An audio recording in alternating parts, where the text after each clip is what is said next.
Guys. What do women do that they think is okay, but it's actually really creepy? Honestly, hands down, women who exploit the emotions of men. We may not all cry in the movie theater, but we're not incapable of experiencing deep, painful emotional wounds. In general, it seems to be more acceptable for women to rag on guys for our image, like our height, weight, or income, while the flip side being that men cannot criticize women without being a pig. So yeah, women who nitpick guys for superficial reasons are creepy, arrogant, and covered with more red flags than a game of Minesweeper. Being hypocritical about sexism. They hear about a guy hitting a girl? Oh, what a butthole. They hear about a girl hitting a guy? Well, what did he do? Older guy hitting on a much younger woman? What a creep. Older woman hitting on a much younger man? You get it, girl. Making small eggplant jokes? Funny. Making fat jokes about men? Funny. Making short jokes about men? Funny. Making any jokes about a woman's appearance? Super not okay. Wife bragged to friends about our bedroom life. We live in a small town and it now feels like everywhere I go I'm being giggled at and smiled at. It's really violating. I had a girlfriend who'd do that too. I told her to stop, but she said it was all good things. I had her friends asking for more details and if I could give their boyfriends tips. I asked my girlfriend if she'd like it if I discussed with my friends about how her downstairs looked, felt, and tasted. She said that was different and gross. Yeah, nah. Gotta love those double standards. Hey honey, the boys want to know how you keep your hoo-ha so tight so they can pass your tips along to their wives. You see how that sounds? Tickling and getting angry at me when I don't like it. Girls, I don't like getting tickled. I really hate it. I don't care that it's some way to show affection. I don't want it, and for fudge's sake, it's not my problem, and I don't have to man up and take it. What the hell? No means no. Always asking if I got flirted with, no matter where I go. Did anyone flirt with you? What the hell? It was flag football. Who would flirt with me at flag football? I don't know of this sport, but I'll take your word for it. Now, at the time of writing, my partner has never been a paranoid person, but maybe if she starts asking if anyone at Games Workshop tried to hit on me, I'll know that she's hit a similar level of problematic jealousy.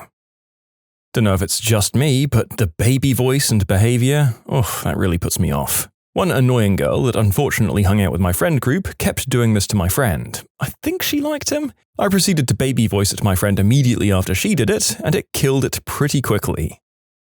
You know what you don't like men doing? Just don't do that. Just apply that to literally everything in life and you'll come out ahead.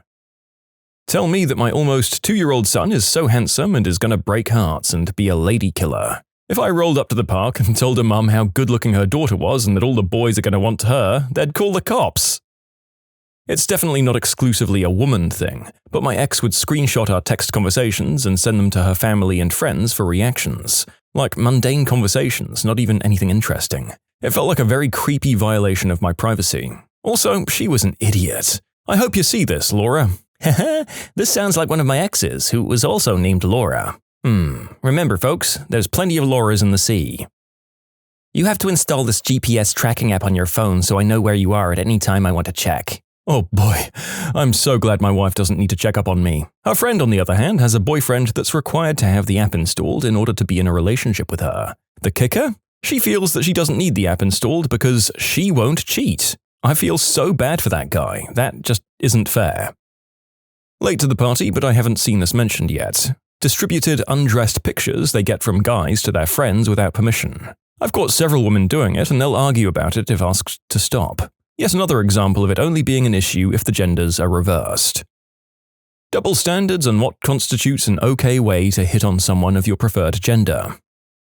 The way girls share really personal things about guys in relation to how good they are in bed. Society and the media would have you believe that guys talk about whoopee all the time and just objectify the women they've slept with. I don't know if maybe I'm just hanging out with the wrong people, but honestly, the most you usually get out of a guy is that they did the deed with a girl and maybe a high five. And the only time we discuss details are when you're just like trading stories. But my girl mates tend to immediately report on things to their friends and share details that honestly could be embarrassing or uncomfortable for the guy. It makes me really uncomfortable and get creeped out to think that if I sleep with a woman, I just have to accept that all of her friends are going to know every detail about the experience. Size, performance, how long it lasted, and how I look. It just feels like a huge breach of privacy. When a woman sees a single dad with his kid and feels like it's okay to tell them that they're doing great. I get they may feel like they're being supportive or whatever, but the stigma behind guys not knowing how to raise a kid is infuriating. I have 50-50 custody of my child and she's raised brilliantly by both me and her mum. I can guarantee mum never gets random praises just for walking through a shop with our child though. It's not supportive, it's condescending as heck, and please stop. I've seen a few comments about accepting compliments. My daughter's an absolute delight and always gets genuine compliments from passers-by. These I take with pride and I smile. The problem is from the people who approach in shock to see a dad alone with his kid, and think he's either babysitting or just lost without a woman to tell him how to raise his kid and needs a patronizing pat on the back. Just to clarify, I always respond with a smile and thank you regardless of the way I'm approached. I'm not raging mad about this, just internally frustrated. Okay, so this is something both me and my brother have had happen to us. We're both pretty young, around 20, but we were at some parties where people of all ages were around recently. At one party, we'd just finished performing with our orchestra, and we were still in our uniforms. Then, when I was getting some beers, some random lady of over 40 said to me, "Would you like to change clothes? I want to look like I'm in the orchestra." So naturally I'm like, well, I'd rather not, but she was like, "Oh please," and she kept trying to talk to me. On another party, some lady, also of over 40, who was really seeking attention, started to hold my brother by the waist. My brother told me he was really weirded out by her. She tried to do this multiple times, even after I lured my brother away by pretending I needed to say something to him. I don't really know if this is something a lot of middle-aged ladies do, but them acting like that really weirded me out, and they seemed to do this as if it was the most normal thing in the world. I've had this happen a few times, but I don't know if it's more common or less common. When I go to a bar for a drink on a Friday night, say, I usually go with friends. I'll head to the bathroom and sometimes the bar will be crowded, so I'll have to slip through a group of people. Several times I'll get rubbed or caressed by women, sometimes on the groin, sometimes on the chest or shoulders. It's not wanted, nor am I signaling that I want to be touched. Just saying excuse me and going past. It bothers me every time. Asking the passwords to my social accounts or my phone. Asking their friends to give them explicit details of their bedroom encounters, especially if it's with a boyfriend. My ex told me that she and all her friends all shared D-pics of their boyfriends with each other. I was aware that they talked about them and their bedroom lives and whatnot, but showing pics is way over the line. Once I found out, that well dried up. I would never show my girlfriend's exposed photos to my male friends. Not just because that's wrong, but also, selfishly, I don't want them knowing what's going on. Call me a chauvinist if you want, but when I'm in a relationship with someone, I consider my junk theirs and their junk mine. At least when it comes to sharing with third parties.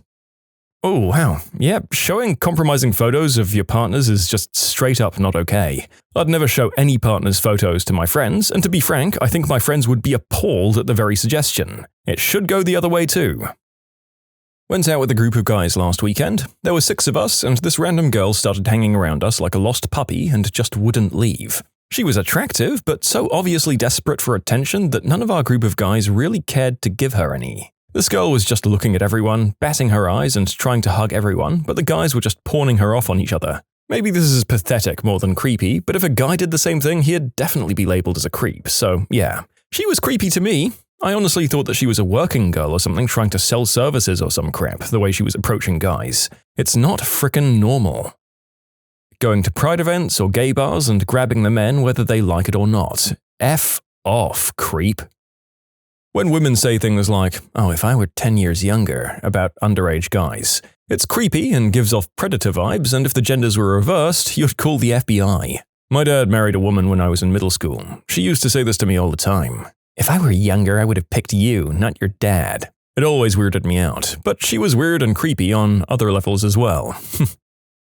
Being way too open about their bedroom life. I've never in my life heard a guy describe exactly how his girlfriend's downstairs looked, or how she sounds when arriving. I think I've had 2 female friends, one former, who did similar things like this. The one I'm still friends with, I remember at one point we'd discuss our bedroom lives. Pretty sure she started it and eventually she got a bit too descriptive. The other one, we'd only been friends for like maybe a month at the time. During a late night Skype call, she said something along the lines of, "Hey, could you just keep talking and ignore me?" She proceeded to, have fun with herself, as I rambled out some bullcrap in complete confusion. Pulling up the hem of your kilt to see if you're a true Scotsman. I was wearing a kilt in an indie movie, and 3 different actresses tried to peek under it to see if I was authentic. I told them, "No, I'm doing fight scenes. If you want to see my Johnson, just ask." And then they got mad at me. You can submit your own stories to be featured here on the channel. The story submission link is in the description below. And if you want to listen to some vibey music in the background, check out easymode, also linked below, and subscribe. Unwanted physical contact. I was out to dinner with a bunch of friends. Coincidentally, they were all women, and the waitress was hitting on me, which involved obvious compliments, which I don't care about, and putting her hands all over my shoulders and upper chest. We all had a laugh about that, but I was seriously weirded out by it, and with the genders reversed, I guarantee nobody would have been laughing about it. Man, y'all are in some unhealthy relationships. Making a new social media account after I block you. As a gay guy, women seem to think that it's okay to touch me in a general way, and sometimes even in a more inappropriate way. Lady, I don't know who you are, I don't care who you are. Sure, we had a nice conversation, but do not touch me. Don't wrap your hands around my legs so you can gawk at the size of my legs. Don't squeeze my pec, or think that I want a hug despite never having met you before. I am avoiding physical contact, not only to be respectful of your boundaries, but because I also have boundaries I don't want you to violate. Consent works both ways, always. Don't touch me. Social media stalking is a little crazy, especially from stuff before I met you. Touching my butt without consent. Sometimes I'm just performing my respiratory responsibilities and I feel a slight touch to my butt, and now I'm uncomfortable and confused because I'm too scared to turn around and find out who dared touch my precious keister. My ex demanded I take down a single picture of a platonic female friend who I've known over a decade and who is happily married to a mutual friend of ours. Said picture was part of a cluster of 8 total people. The other 7 pictures were just group pictures of said platonic friend and mostly other male friends. I'd wager that most women wouldn't do this and wouldn't think it was okay, but my now ex-girlfriend went through my phone without asking for permission. How has nobody mentioned the following? It's definitely not most women, but it does happen sometimes. They get teed off if you're not in the mood for bedroom fun. Like, what the frick, you're a man, you're always in the mood. Do you not like me anymore? No, Andrea, I'm just not feeling it that day, and yes, I liked you a lot. Disregarding consent with gay male friends, or disregarding consent with any men, period. There's a lot of women who think inappropriate touch is only when a man does it to a woman. Perving on men. So many times in the workplace, I've heard women say what they would like to do to a certain man, almost drooling in public. If a man said the same comments, they'd be fired. Straight girls who go to gay bars and be all like, yes, queen, ooh ooh. And straight girls who go to lesbian bars and get offended when a girl hits on them. Setting up traps to test us. Being upset with something we said or did in your dreams, and lying to our faces when we ask direct questions like, what is wrong and how are you and stuff. This is only really for the gay men out there, I think, but having a girl instantly label you as her gay best friend as soon as she finds out you're gay. Like which? I don't even like you. Talking like a child. Yeah, this is not conducive to me wanting to have adult activities with someone, or even being able to take them seriously as an adult or intellectual equal in the times where it isn't some sort of flirtation technique. I'll take a partner that isn't going to make me feel like I've broken some sort of law, thanks. Touching me when you're a complete stranger. I'm in really good shape, and the amount of women who would touch my arms, shoulders, and chest when I'm out was way too high. Women invading men's personal space, but then proceeding to freak out when men invade theirs. This happened like 3 times in high school. Women call you attractive as their way of calling you ugly, you know? Like some weird sarcasm or reverse psychology thing. One of those 2 times, girls were walking behind me in the hallway. One of them taps my shoulder, so I turned around and she says, she thinks you're cute, and then the other girl said, she wants to go south of the border on you. I just told them I have a girlfriend because 1, I did, and 2, I know what they're doing, and I walked faster. This might be a cultural thing for Latinos, but there were some kinda creepy comments said by female family members to my son when he was a toddler. They'd call him, my boyfriend, and ask for kisses in a very aggressive way. When I changed his diapers, they'd stand around and say, te cuye and say pee-pee, which roughly translates to, whose member is that? Which led me to always change his diaper in a private room, even when I'm told that, oh, you can do it here, it's okay, we're all family. One of my aunts even commented on how his manhood has grown since he was a baby. Yeah, his whole body has grown. There's no need to talk about that specifically. Step away from my child. I guess this is all done in a cute or innocent way, but I never liked it. The admin assistant in my office tells me to smile at least once a week when I walk past her desk. Go F yourself. Commenting on my new girlfriend's posts. I'll add a bit of backstory. Me and the old girlfriend, we had a bad breakup. I broke up with her because I was tired of the routine, tired of dealing with the standards that she held me at. To be honest, I wanted to be cut loose, so I cut myself loose. She got a boyfriend quickly after. I just did my own thing. When me and the new girl started dating, my ex was commenting on every single thing she posted. I was blocked on every social media and on messages itself. I believe she was just trying to be passive-aggressive. It's not creepy, but purposefully bothering me because I'm cute when I'm mad. Ugh. Failing to realize that sometimes free time needs to be me time and shouldn't automatically be she time.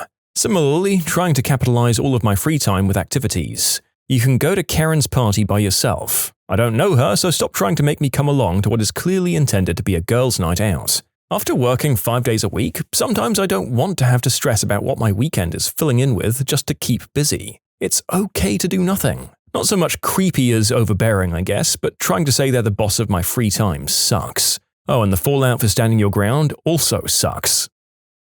Asking us if we want to buy them a drink. The last time I was out, a girl had asked me this and I felt disrespected. She was extremely attractive, but opening a conversation by asking if I want to buy you a drink is not appreciative. It made me feel like she thought I was a buster or something.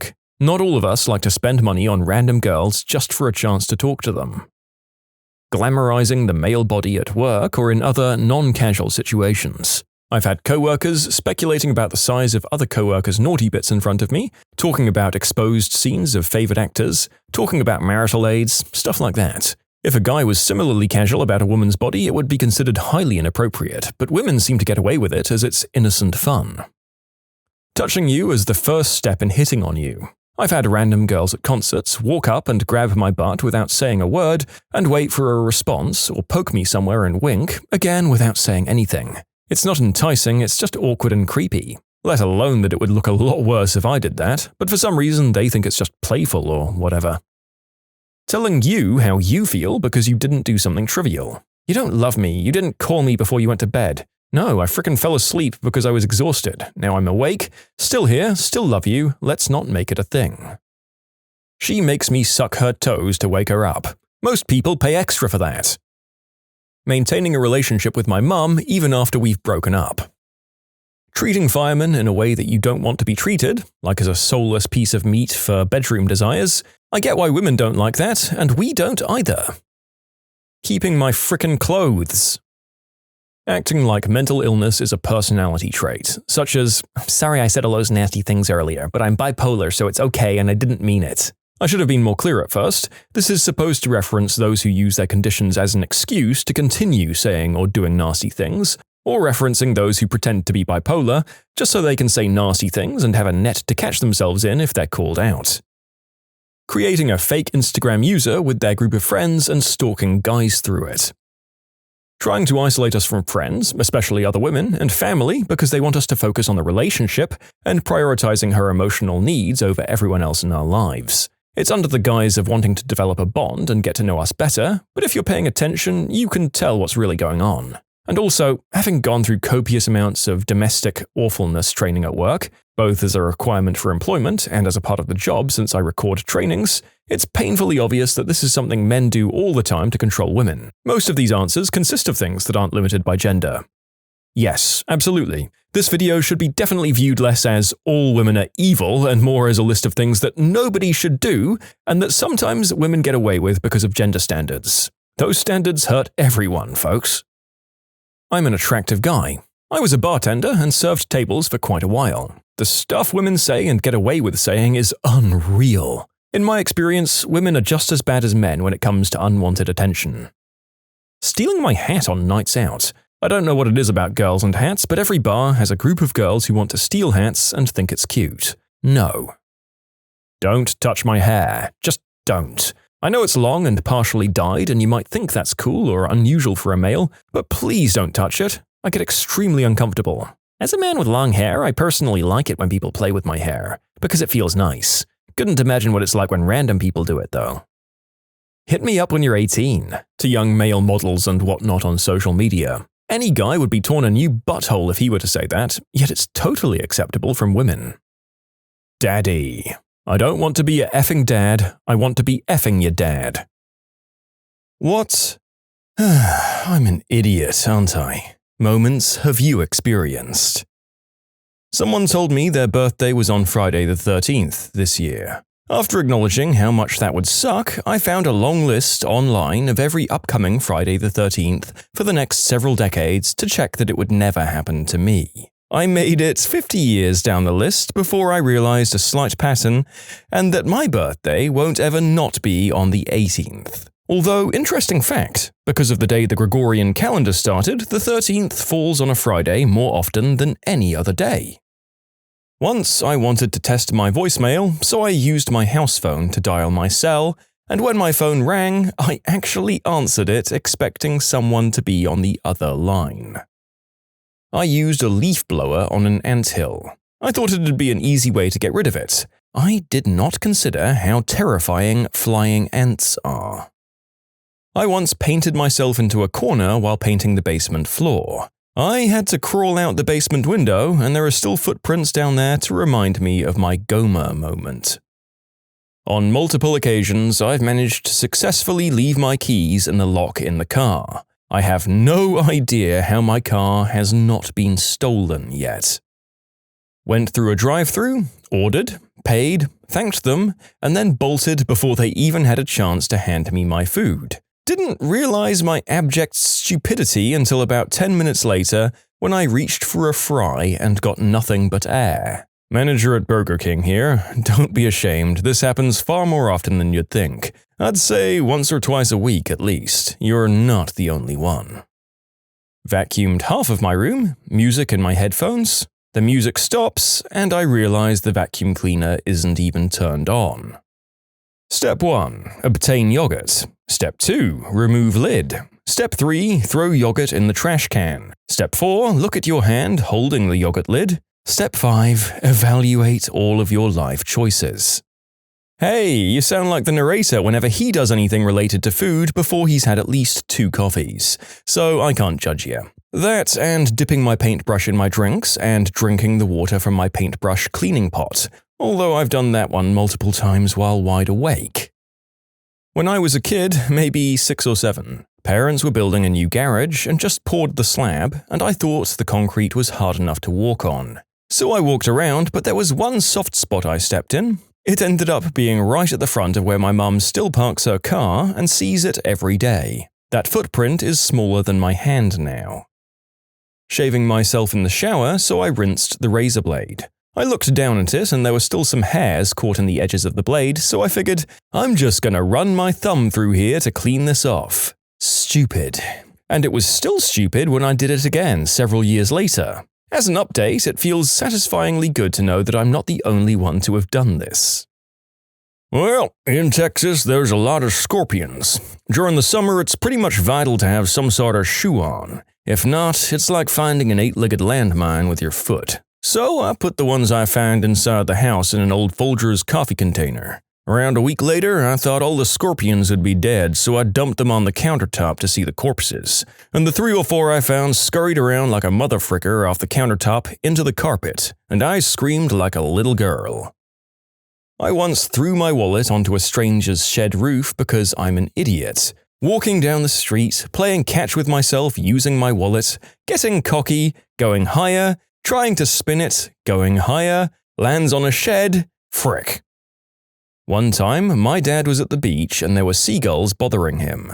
He decided to throw his car keys at the seagull, which proceeded to pick them up and fly away. He chased the seagull until it eventually dropped them, but he says that he almost died when he saw his keys flying away. Talking on the phone while packing my bag for the day. Oh, where the hell is my phone? I work in IT and had a ticket for a user whose email was broken that I was trying to get a hold of by emailing them for 3 days until my boss slowly talked me through the situation until it hit me. Opening the door to a room to stick my head in and talk to someone briefly before saying bye and closing the door on my own head. I've done this multiple times over the years and I'm still always surprised when the door goes clunk against my noggin. I pulled up to pump at a gas station. I went inside to pay cash. I walked back out and drove off with no gas. I once accused a coworker who didn't get along with me of stealing my sunglasses in front of half the staff. We all know where this is headed. When I finished my rant, my sunglasses fell off the top of my head into my hands. I quietly apologized with my shades on. I dropped my straightener. Instead of jumping back so it didn't burn my feet like I usually do, I grabbed the gosh darn hot plate and held on to it until I put it back on the counter. I have no idea how my body didn't automatically let it go, but darn did I get burned by that. On a related note, I frequently try to take metal pans out of the oven with my bare hands. I bet looking at naughty adult material will divert the blood away from the debilitating pressure this headache is causing, and now I've got two problems to deal with. One time I was making Kool-Aid and I dumped the powder in the trash can and put the packet in the Kool-Aid container. There's something about the muscle memory involved with trash cans that causes the brain to just shut down. I've thrown away far too many spoons. I once kept pressing the same button on an elevator trying to get to the floor below, not realizing the button I was pressing was for the floor I was already at. I was wondering why the door kept opening. Needless to say, I felt like an idiot. On my last day of finals last semester, I was so dead tired that I walked all the way out to my car, about half a mile from campus, when I realized I'd forgotten my expensive Ray-Ban sunglasses in the classroom. So, naturally, I walked all the way back to the classroom where people were still taking the exam when my professor asked me what I was looking for. I asked her if she'd seen my sunglasses, to which she replied without a beat, "You mean the ones on your head?" One time I tried to pry apart 2 frozen hamburger patties with the patties in my right hand and the knife in my left pointed into my right hand. An hour later at the emergency room, the attending nurse had trouble believing I was a university student.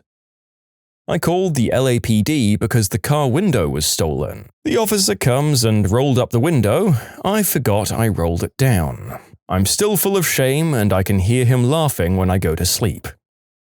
I live in a region that doesn't get snow often, let alone more than a few inches when it finally does. Finally, it snowed here and it was so exciting, except that I still have to go to work. So when I got to my door, I grabbed the handle and yanked, trying to pry that darn thing open. I couldn't believe it. It was frozen shut. Finally, after almost falling down and busting my butt, I called my boss and said, "My car door is frozen shut. I'm just going to stay home today." The next day, I had to leave for work again, and at this point, the majority of the snow was melted. I unlocked the door, got in, and started the engine, when all of a sudden, it hit me. I'd never unlocked my door on the previous day. I did not feel like a smart woman. I never realized why it's always the last place you look until I was 27. Oh God, Jesus Christ. Well, you're doing better than the narrator, who took until his mid-30s making this video to realize that, of course, everything we find is technically in the last place we looked. I am very, very annoyed at myself right now. I was doing laundry one time and I had half a load of whites left. Underneath the whites was a white blanket. I did the half load of whites and then did the white blanket. My girlfriend asked, "Why didn't you just do the white blanket with the rest of the whites?" We got into a whole argument about it, and then she gave me my alone time, and I thought to myself, oh yeah, she was right about this the whole time. I had one this morning. I went downstairs to eat the candy bar that I bought last night and had legitimately forgotten that I'd eaten it the night before. They just renovated the Wendy's I frequent, and I filled one hand with ketchup because I didn't line the spout up with the cup. I put a bowl in my glove box where my registration was. Got pulled over by a cop. To clarify, I don't eat cereal in my car. To further clarify for the many people who still aren't getting it, it was a bowl for smoking substances. At the end of the whole encounter, only a ticket for speeding, and he made me smash my bowl, the cop said, and this is an absolute quote, "Next time, don't put your crap where you gotta grab the thing." I think he planned something cooler to say, but it just didn't come out right. Trying to make chili yesterday night, I opened up the can and I dumped the kidney beans into the waste bin instead of the drainer. I stared at it for way too long before my brain registered my goof. I had Texas chili yesterday night. Making these delicious, soft chocolate chip cookies in 8th grade foods and sewing. After they got out of the 375-degree oven, I grabbed the burning tray, not having the patience to wait. clenched onto it because I was in shock, and then got carted in front of the whole class all in a matter of 40 to 45 seconds. Had blisters on every finger. Had a date last week. The girl came over. I cooked. While we're eating and talking, conversation switches over to methods of opening wine bottles. I told her about the trick where you put it in your shoe and bang the bottom against a wall, and I grabbed the bottle of red that was on the table to demonstrate. The bottle that I'd just opened 30 seconds earlier. And now what I'm known for on the internet is how I poured wine all over myself. I was washing dishes and I had an itch in my ear. Gave myself a cosmic wet willy. Back in college, I fished a massive number 2 out of the toilet and put it in the freezer to prove to one of my friends how big it was. This was after the invention of camera phones. Ugh. When I was young, I wanted to grow up to be a fire truck. Wiped my butt with poison oak. Sounds like a real pain in the butt, right? You can submit your own stories to be featured here on the channel. The story submission link is in the description below. And if you want to listen to some vibey music in the background, check out easymode, also linked below, and subscribe. This may be my first time tripping, but are you certain you want to be drinking? I asked a friend the legitimate question while waiting for the acid to kick in. The extremely hoppy beer and Camel Wides he had been smoking eventually caught up with his asthma. After an hour of solid wheezing and no help from inhalers, I finally drove him to the hospital for the steroid treatment. Fricking idiot. In high school, I thought my friend's mace sprayer was a Bianca breath freshener. We were on our way to ski and I was in the back of a full-sized station wagon. I suffered in silence for God knows how long because I didn't want my friends to think less of me. I remember when the stream hit that back of my throat, the most excruciating pain. I buckled over and internalized said pain. My eyes were watering and I curled up in the fetal position and rode the pain out. I might not have been very quiet and my friends maybe did notice, but because I was trying to tough it out, they didn't say or do anything. I was at a souvenir shop last year and there was a bowl full of candy. Candy-coated chocolate designed to look like pebbles. Near the register, there was a little spoon in the bowl for people to pick up some candy, place it in their hand, and then eat it. In my absent-mindedness, I eliminated the middleman and just put the whole spoon in my mouth. I was 26 years old. I'll never forget the look of utter disbelief on the cashier's face as I realized what I had done. In retrospect, all the times when women I really liked clearly wanted to sleep with me, and I stood around completely oblivious to the cues and then realized what had happened months later. My lord, I am not a smart man. Playing ultimate frisbee on campus at the University of Arizona, I overran a throw and tried to slow down by jumping into and hoping to spring off of the edge of a raised cactus garden. But instead, I overshot the edge and ran into a small, wide, and very dense cola cactus. My balance was lost and I had already got thorns in my legs. I was left flailing with only 2 choices. A. Step forward onto more cacti, or B. Put my hands down to save my fall and recoil from there. I chose B and popped off yelling in pain. 5 seconds later, I was surrounded by friends pulling thorns out of my arms and legs. One genius ran to the campus bookstore and bought Elmer's glue. It's an Arizona trick, you let the glue dry and peel it off, it takes the thorns with it. I ended up pulling a 3-inch thorn from the soft spot between my thumb and pointer finger in absolute horror. Eventually, I got about 90% of them out and was able to get home. In short, cactus. Ow. Oh, and as an epilogue, one friend, while helping pull out the thorns, said, "You'd better get laid tonight after all this." I laughed, it had been a while and we'll leave it at that, and said, okay. Sure enough, he was right. I had a fantastic evening. In college, a girl at the campus coffee shop I'd been to maybe twice told me she noticed it seemed like I liked the breakfast there, and smilingly asked why my girlfriend wouldn't cook me breakfast. I responded something like, "Even if I had a girlfriend, I live in a dorm with no kitchen. No one cooks there. I eat cereal." I felt like Dwight Schrute about a week later when I realized what was happening there. As a bit of background, I never met my grandpa. He died before I was born. However, I knew his siblings and they're a very close part of my family. So about a month ago, my great-grandma died. On Facebook, someone posted an old picture of her and her children. My boyfriend asked me who was in the picture, and I told him, "This is my great-uncle and that's my great-aunt, but I have no idea who that other kid is." About 20 minutes later, it clicked and I yelled out, "That other kid was my grandpa!" I got involved in an argument between my then-girlfriend and my mother.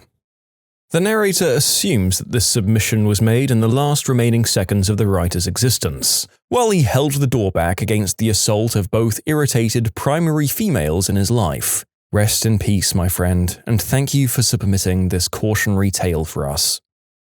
I was sipping some tea, holding it in my hand, and the condensation of the glass made my hand wet. I thought, I want to dry that off, and I attempted to get a napkin, with the same hand. So I dropped my tea and it clattered to the table. I think I need to step out of the gene pool. Right, I forgot to say I'm in the US South where we have iced tea. That's right, cold tea. Went on a group date with an identical twin. I got there early, so it was just me and the twins. After 10 minutes, they ask, "You can tell us apart, right?" "Yep, you're X and you're Y." "Nope, got that wrong."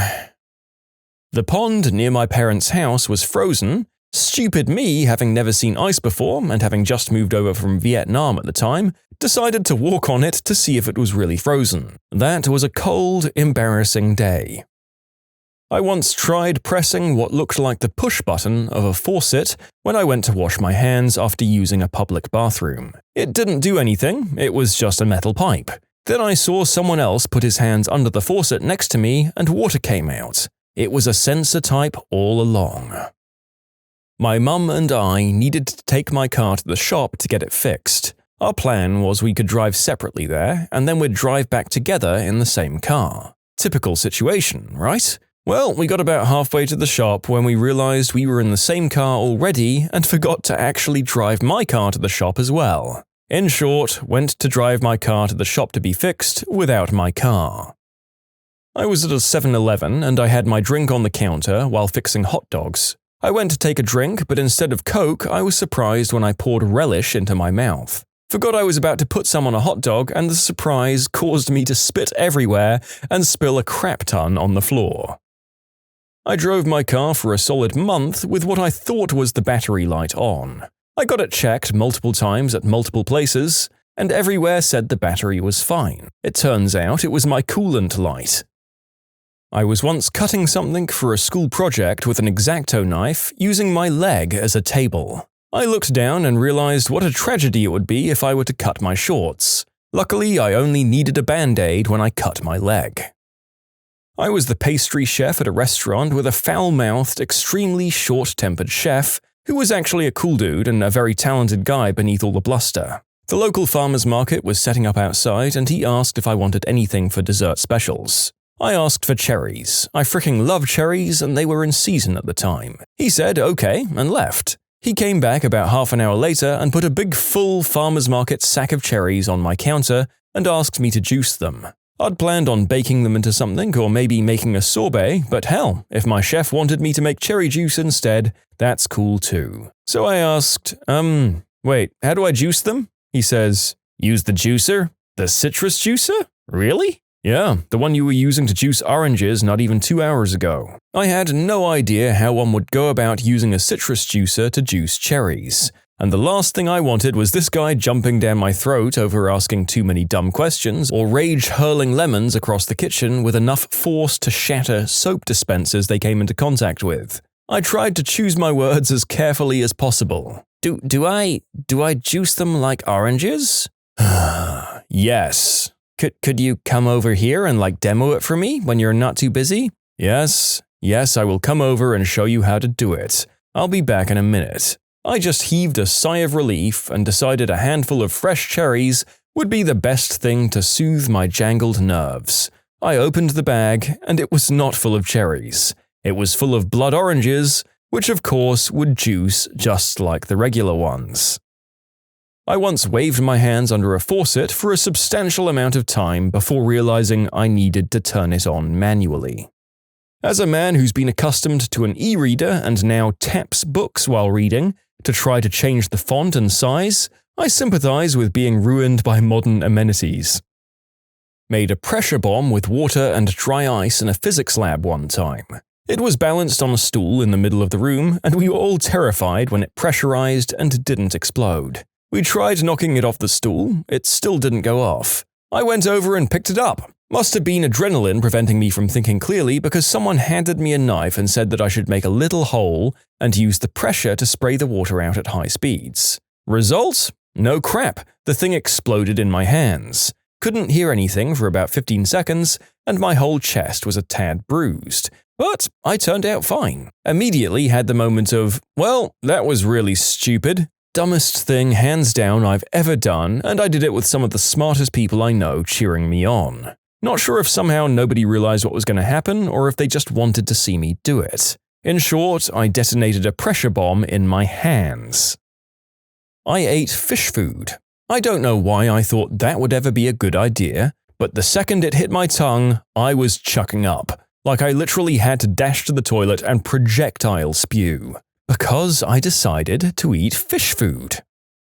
My brother bet me that I couldn't set the trigger off on a rat trap without getting caught in it. Think of a bear trap, but smaller and without teeth. I did not win. What do restaurants do with customers who are too broke to pay for their food? I worked in a place where a guy left to go to the ATM, they don't take credit cards, and he left his date there and never came back for her. The owner felt bad and just let her go. Apparently an employee had to give her a ride home. I definitely wouldn't play dumb in a bar for 3 hours to get a free meal, so I believe her. When that happens, I comp it and tell them to come back and pay me when they can. Don't worry about it. Either I gain a customer for life, or I don't. But things happened, and it's hard enough to be a person on the planet without being scared that someone's going to get ya for making a mistake. One time I was on a date and my card wouldn't work. They had some ancient piece of crap debit machine. They looked at me as if I was the leader of the Third Reich when my debit didn't work. And before I could pull out the spare cash, with the foresight to prepare for anything, the woman behind the counter starts mouthing me off, telling me I am what's wrong with this world and another bum looking for free food. I'm not a restaurant owner, however, our owner likes to hold meetings and the same topic was brought up. He brought up the story of how a business meeting was being held at their restaurant. A guy offered to pay for everyone's meals, time came to pay and the card was denied. At our restaurant, we're to say everything is our fault. The server came up to the guy and said that our machines didn't read the card correctly, and it was our fault. They had the guy give them their address and they mailed him the tab later on. On the way out, the guy came back and thanked the server and the manager for not embarrassing him in front of his co-workers. Hospitality is the best thing at our restaurant and it's highly appreciated by our guests. I once had to leave my younger brother crying in a restaurant while I drove home to get my wallet. I'd just turned 16 and he was almost 10. I'd gotten my driver's license and wanted to take my baby bro to get a burger and milkshake. I came back and he was drinking another milkshake and wearing a silly chef's hat. It made friends. I paid the bill and went home. The manager had threatened to sell him into slavery, but I just assumed he was joking.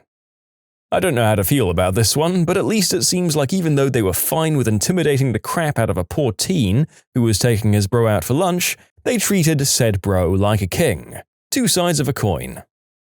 My father has a bagel store/deli. He's been known to just tell people to take the food and have a good day, especially when the town was out of power for a week after Hurricane Sandy. His credit card machine was down, he had a generator but no internet, and ATMs were down all over the place. Everyone except one came back and paid on their own. Some paid extra and thanked him for being trusting. The word of mouth has been great for business. For the guy who didn't come back, my dad was out $3.75 for a Taylor ham, egg and cheese. No big deal. No held ID, no cop calls, just trust. It's come up a few times, yeah, my dad is an immigrant to the US. He came from Egypt in 1980 and has been in the bagel business in northern New Jersey for almost 25 years now. His bagels are done the New York style, kettle boiled before baking, and he's always believed that the most important thing one can possess is their word. Though he's never uttered the following phrase, I'm sure he'd agree. All I've got in the world are my word and my balls, and I don't break neither for no one.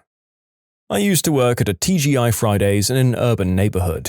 On Friday nights, things would get rowdy, and tons of people would come in and switch tables mid-meal to talk to friends at other tables. It got very confusing which patron was ordering which food at which table, and you had to give the check at the end. One night I had a six-top that ended up entirely empty and no one had paid the $200 bill. I located one person who knew and had been at the table earlier and asked him who I should give the bill to. He claimed he had never been at the table and called me a racist. I'm white and he was black, and he tried to leave. I was 100% sure he had ordered at least one meal and one drink at the empty table, so I got security before he got out the door. We always had 3 security guards there on weekend nights. The guards detained him and called the police. The guy started pointing out other guys he said were at the table with him and should share in the bill. Everyone was pointing fingers at each other, but no one would pay a cent. Finally, the cops arrived. Well, one cop, a 4'11" female. She took one look at the situation and said, "If this bill isn't paid in the next 5 minutes, someone's going to jail." They all dug into their pockets, and 5 minutes later, I had the $200 in 5s, 1s, and coins. Obviously, no tip. I once found myself at a walk-up Dairy Queen. I ordered a medium twist cone with a crunch coat. As they finished making it, they asked me to pay. It was at that moment I realized I was one broke dude. My card was denied and I had a whole 30 cents on me. I explained I had no way to pay them and started apologizing. This nice older lady, who appeared to be the owner, gave me a look of understanding and handed me the cone. She told me to just take it, not to worry about it. She didn't know, but I was going through some hard times. I was fighting with my girlfriend, I'd just lost my job, and I wasn't sure where my next month's rent was coming from. When I saw the Dairy Queen, I thought that I'd surely got $3 in my account. Turns out, not even that much. The cone meant so much to me. I came back a few months later when things in my life had stabilized and I bought a Blizzard. I told the cashier to also charge me for a medium twist cone with a crunch coat, but to not make it. I was going to thank the lady and explain what that little gesture meant to me, but at the time, she wasn't there. A bit off topic, but I used to work at Valvoline, and one of the services we did were tire rotations. For those of you that are unaware, a tire rotation takes absolutely no product. It's just a service where back wheels are moved to the front and front wheels are moved to the back. There were multiple occasions when we did rotations and the person didn't end up having the money for it, usually having forgotten their card, and we had to undo the rotation, which essentially meant doing another tire rotation. 2 girls and I, all in our late teens, had a meal together in a family restaurant. When the bill came, we only had half the amount between the 3 of us. I suggested leaving my watch and returning within the hour. They agreed, and I did just as promised.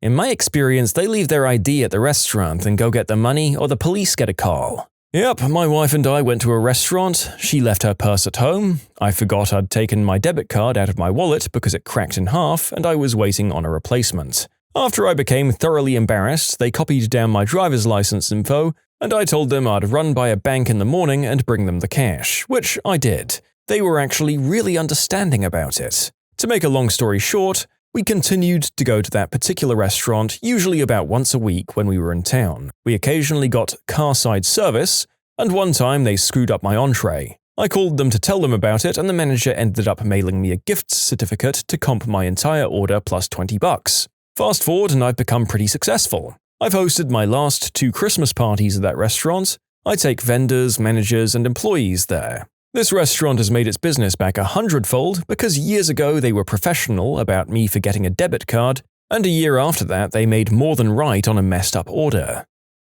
I'm pretty sure there's enough adult material out there to explain exactly what happens in this situation. Now look here, as far as the narrator is concerned, it would have to be the meal of a lifetime to be worth me debasing myself for that. We're talking at least $18. Maybe throw in a dessert and you have a deal.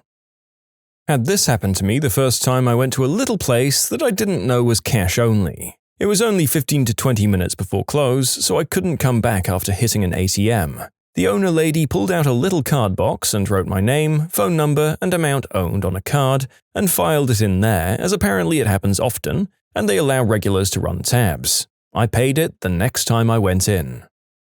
I used to be a waiter. If they're willing to leave collateral, then I'd usually let them go and get their money. In the odd event of people just refusing to pay the bill, I called the police and then rang around every bar and restaurant in our small town and had them blacklisted.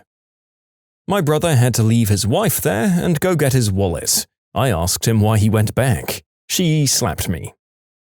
An older lady came into a restaurant once when I was a cashier. She said she only had enough cash for the bus fare, but was hungry and had to wait another 45 minutes to catch the bus. I gave her a tray with a small baguette and an apple. Normally, each would retail for $1 something, but they were free for employees because overhead was probably about 10 cents, so I didn't mind giving them just to her.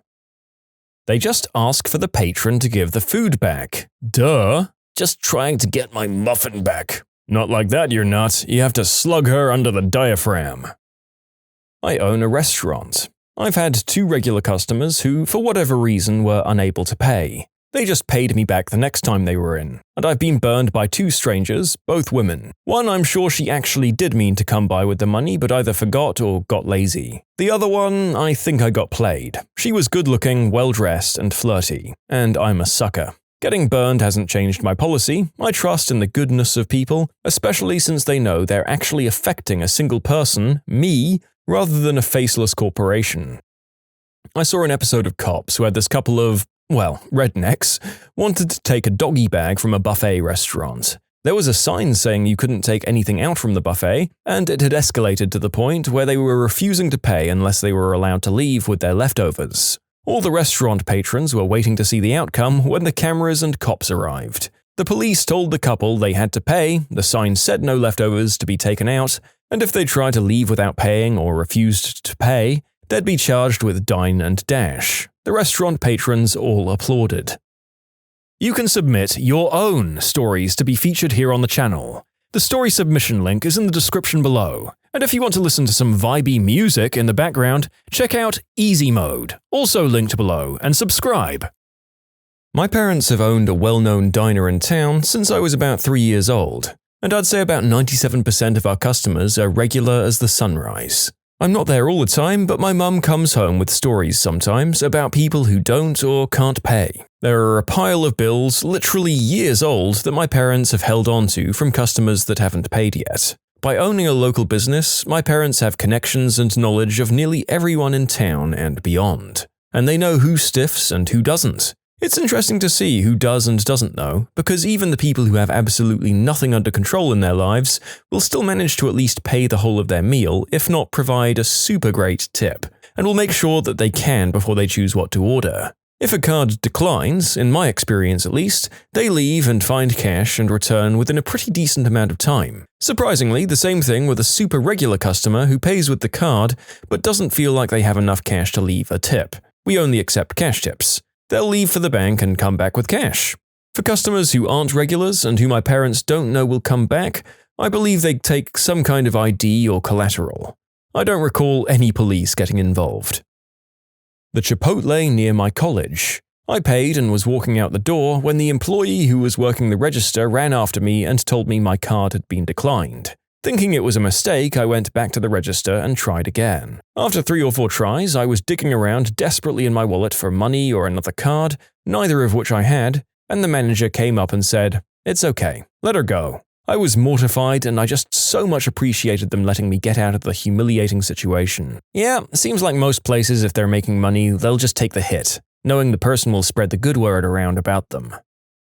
We politely ask the patrons to follow us into the back, and they just generally assume they'll be washing dishes or waiting for the police to arrive. This is just a simple ruse, of course, to get them behind the padded, soundproof kitchen doors, at which point we club them over the back of the head and drag them into the freezer room. Since we stopped purchasing meat from local ranchers, our profits have gone way up. Ah, you have the same policy as my old restaurant, I see. Good to know. Do you also use the livers of the more amply sized customers? We got endless compliments on our foie gras. I'm kidding, of course. Or am I? Yes. Or am I? I took my girlfriend out for a special occasion to a very expensive tasting menu at a restaurant a few years ago. The bill came to $600 and my card was declined because I'd maxed it out earlier in the day. I left her at the restaurant as collateral and ran home to get another card. They were completely fine about it, surprisingly. I left a nice tip as thanks. This will get buried, but it's just another reason to like In-N-Out. I went through the drive-thru one night and forgot my wallet. The cashier told me to take the food, go home, enjoy it, and then come back to pay. I did exactly that. I forgot my wallet while going through a McDonald's drive-thru once. The manager told me I could pay the next time I came through and gave me my food. I immediately drove home, retrieved my wallet, and returned to pay. The manager thanked me but went even farther and insisted that I take a new order since my food was probably cold. While my brother was working at McDonald's, some guy drove up demanding apple pies and saying he wasn't going to pay for them. My brother was just like, no. In hindsight, that guy probably shouldn't have informed him that he wasn't going to pay prior to being handed the goods. I work at a pottery studio where a lot of kids come in after school. A few times they don't realize that the prices don't include tax, so when they go up to pay, they come up a little short. If it's just a few bucks, I tell them not to worry so they don't get upset. Every time I have to let it slide, a parent comes in within a few days, or when they pick up the pottery with the money they owed and something a little extra.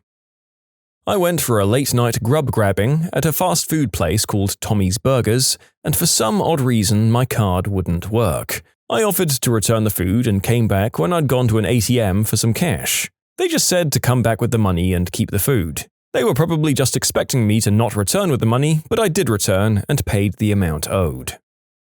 I've never dined and dashed in the traditional sense per se, but I've been at a bar I regularly go to, had a drink or two, left to do something, and then come back a few hours later and kept drinking on the same tab.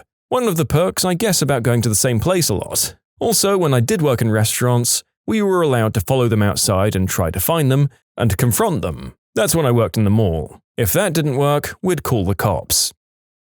If someone underpays at mine, I make them pay me back by drinking and doing hard substances with me. Their treat.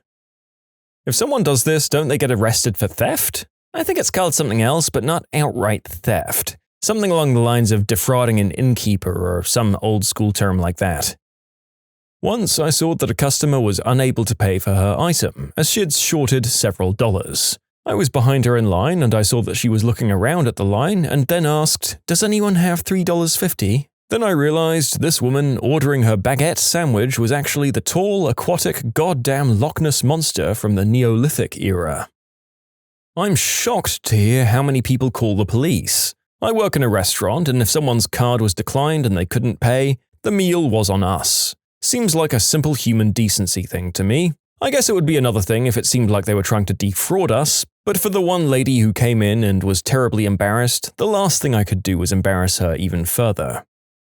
On a related note, I was once going through some tough times and went to a number of restaurants in Ottawa offering to work for a meal. Not a single place let me earn my meal, nor did they give me any food. I just stayed hungry until I could get some help at the food bank. It turned me from a willing worker with some bad luck to a beggar. Since then, I've given hundreds to food banks.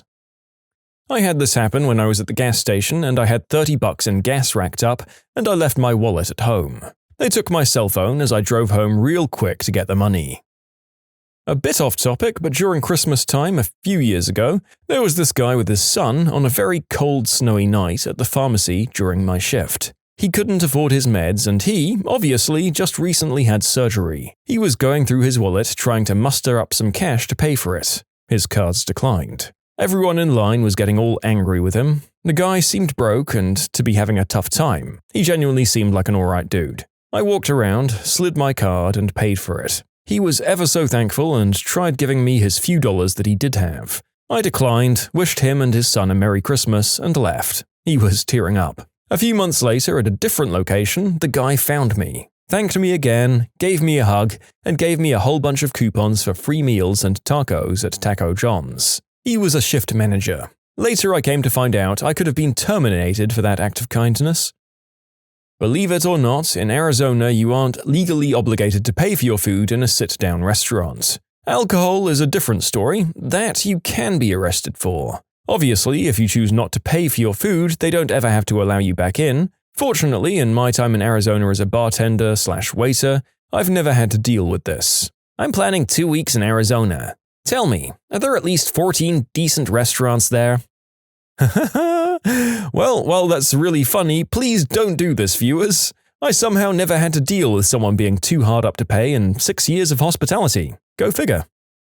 When I was about 12, my friend Sarah and I were dropped off by her dad at his town's local swimming pool, and told he'd be back that evening. He gave us about $12 for food, which we decided to take to Hardee's within walking distance of the pool. I remember the guy behind the register being kind of arrogant through the whole transaction, but that intensified when we came up like 40 cents short on our order. I remember him making a big deal out of it and being like, I could get into a lot of trouble for this, but I guess it's fine. I guess I can just get it this time. I've only had this happen to me once. Last year I went on a trip to France, and all of my money for the trip was on a visa. Me and my tour group got to the hotel, and there were lots of restaurants nearby. I happened to be the only person who just wanted some good old McD's, so I went in and ordered. They prepared my order, and I got my visa ready to pay. Then they needed my PIN. I hadn't known they'd need it, as it was my first time out of the States, and it was a Sunday, so no banks were open. The only person who worked there spoke a little English and talked to me and then to her boss. They were extremely understanding and gave me my meal for free. After that, I'll never hear of anyone saying the French aren't kind. Unless they can present sufficient collateral, I know them as regulars, or someone comes with a cash and a card, the cops get called. I'm a restaurant manager. If it escalates, we call the cops. If someone stays behind for a moment while you get your money situated, no big deal. Other than that, don't eat what you can't pay for. It's a business. Back when I was a manager at a certain specialty beverage store, I'd just tell them that I'd cover the $1 to $3 shortage if they came back the next day and brought the larger size drink. It worked pretty well. When did one crazy chance stop you from ruining your life? Had a friend who asked if I wanted to move to California with him and his family. I was 16 and thought it sounded fun. I didn't know at the time, but he was actually rescuing me from my insane mother and a not-so-happy home life. When you have stuff like this going on, sometimes it's hard to know that it's happening until you become an adult and gain a perspective. I shudder to think what would have happened to me if I'd stayed there. In 1996, my parents were deciding between two houses to move into. They picked the new construction that resulted in being placed on shoddy soil and years of lawsuits when we ultimately moved in 2001. Anyway, the other house they could have picked, presumably on better soil, would have placed my older sister at a well-known high school beginning with C in the exact same year as an infamous massacre that took place there. 2 consecutive seizures from alcohol withdrawal the day I checked into rehab without detoxing. I was told afterwards that it was 50-50 that I survived that night. I'm currently just a couple of months shy of 5 years sober. I broke my lease and moved out of a terrible apartment complex I was living in to move back home because I was broke. 2 weeks later, the whole complex burned to the ground from a crystal lab in another unit. A few clarifications. The apartment was right outside of downtown Birmingham, Alabama. I didn't have renter's insurance, I was a broke 20-year-old at the time, so I wouldn't have got any kickback from it. I did end up getting my security deposit back, which they said I had forfeit by breaking the lease, so that was nice. And you sillies, that crystal lab wasn't mine. I picked mine up and brought mine to Florida with me where it belonged. Good. Can't have Alabama taking credit for Florida Crystal. I also choose to believe that the man who wrote this was just fleeing further away from Walter White and his competition. When I was a teen, I was very sick. I was like 90 pounds and couldn't hold down food. I knew something was wrong with me, but doctors were falsely under the impression that I had an eating disorder, and thought I was lying and that my parents were enabling me. At one hospital visit when I was 17 years old, I was lied to by a doctor and tricked into joining an eating disorder program against my will. They kept telling me that they were going to keep me in the hospital for 3 to 6 months, and they had this whole program planned out for me, and they put me on an insanely high dosage of anxiety meds that turned me into a zombie person. They weren't telling my parents much info, and my mum actually caught them having secret conversations about me that they didn't want her to hear. We were starting to get vibes that they might forcibly take me away from my parents. So I made up an excuse to leave the hospital and said I'd be back in a couple of days, but never did go back. I waited a very hard year alone with no treatment until I turned 18, when I was legally an adult and couldn't be kidnapped, and then I felt safe enough to try to give medical treatment another go. I finally found out that I had lupus the whole time. It freaks me out to think what would have happened to me if I'd been forced into eating disorder treatments for years for no reason and getting zero treatment for the pretty dangerous disease they were so sure I didn't have. Everyone had good intentions and doctors save so many lives. They're often really, really, really good people, but I hate that people like me slip through the cracks and almost die sometimes. For those wondering, I didn't take any legal action. It honestly didn't occur to me because I'd been going to too many different doctors for 5 years at that point, and I always had the same experience, like not being believed, them trying to force treatment for an eating disorder or mental illness, and that last hospital visit was just the terrible climax to my story. I didn't know any different because to me that was just how the medical system was. In retrospect, I wish I'd done something, though. I hope the system improves and this stops happening. Much love to those with similar hard stories, and also nurses and doctors who are compassionate. I was supposed to hang out with a couple of friends one night. We were going to go to a party that we were all invited to the weekend before. I asked to get off work early so I could go to the party. My manager let me go, so I went to find my friends. But I had a really bad feeling all day, and it just kept getting worse. Instead of turning left to go to my friend's house, I turned right and went home. I found out a few weeks later that they got busted with white snow in their car. They were 16 and 17 at the time, I was 18, so I would have been screwed.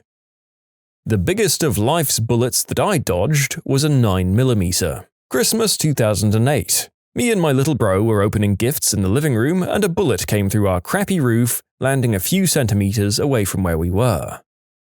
Once at a bar, a woman was surprisingly into me as we danced. If I'd had more confidence back then, I definitely could have taken her home. In the end, one of my karaoke buddies ended up with her instead and got caught by her husband that night. I know a guy that got stabbed by the husband after he went home with a woman. Apparently she just liked seeing the husband go crazy on the dudes she brought home. I was on the train in Brooklyn a few years ago. Next to me was this man who had a big house tool in his book bag. I think it was a hammer. I was shoulder to freaking shoulder next to this guy and I knew something was up. He was moving very oddly. It was just the vibe that this man is up to something. I decided that once we got to the next stop, I'd get off the train and catch the next one, which I did. 30 minutes later, this guy gets off the train at my stop and starts attacking people. He went after cops and was shot. If I didn't get off that train and instead got off with him, I might be dead. In 1996, the IRA bombed the Arndale Centre in Manchester. Myself and a group of friends were on a bus heading straight there. We were probably about 10 to 20 minutes out. The thing is, one of my friends was late, so we had to get on the bus just after the one we intended to get on. Guess where that bus was when the aforementioned bomb went off? I almost fell for a pyramid scheme in high school. My friend brought me to one of their meetings, ACN, and I was so on board, but my parents talked me down. I was upset at them until I learned more about multi-level marketing schemes and quickly changed my mind. Sometimes I imagine where I'd be now if I went through with it. It wouldn't be pretty, that's for sure. High school girlfriend wanted to talk about baby names. I was headed to college. No thoughts of being a parent. My mum even found a note in my pocket listing her favorites if we had a boy. Anyway, we broke up after 2 years. The next guy she dated was a dad within 9.5 months.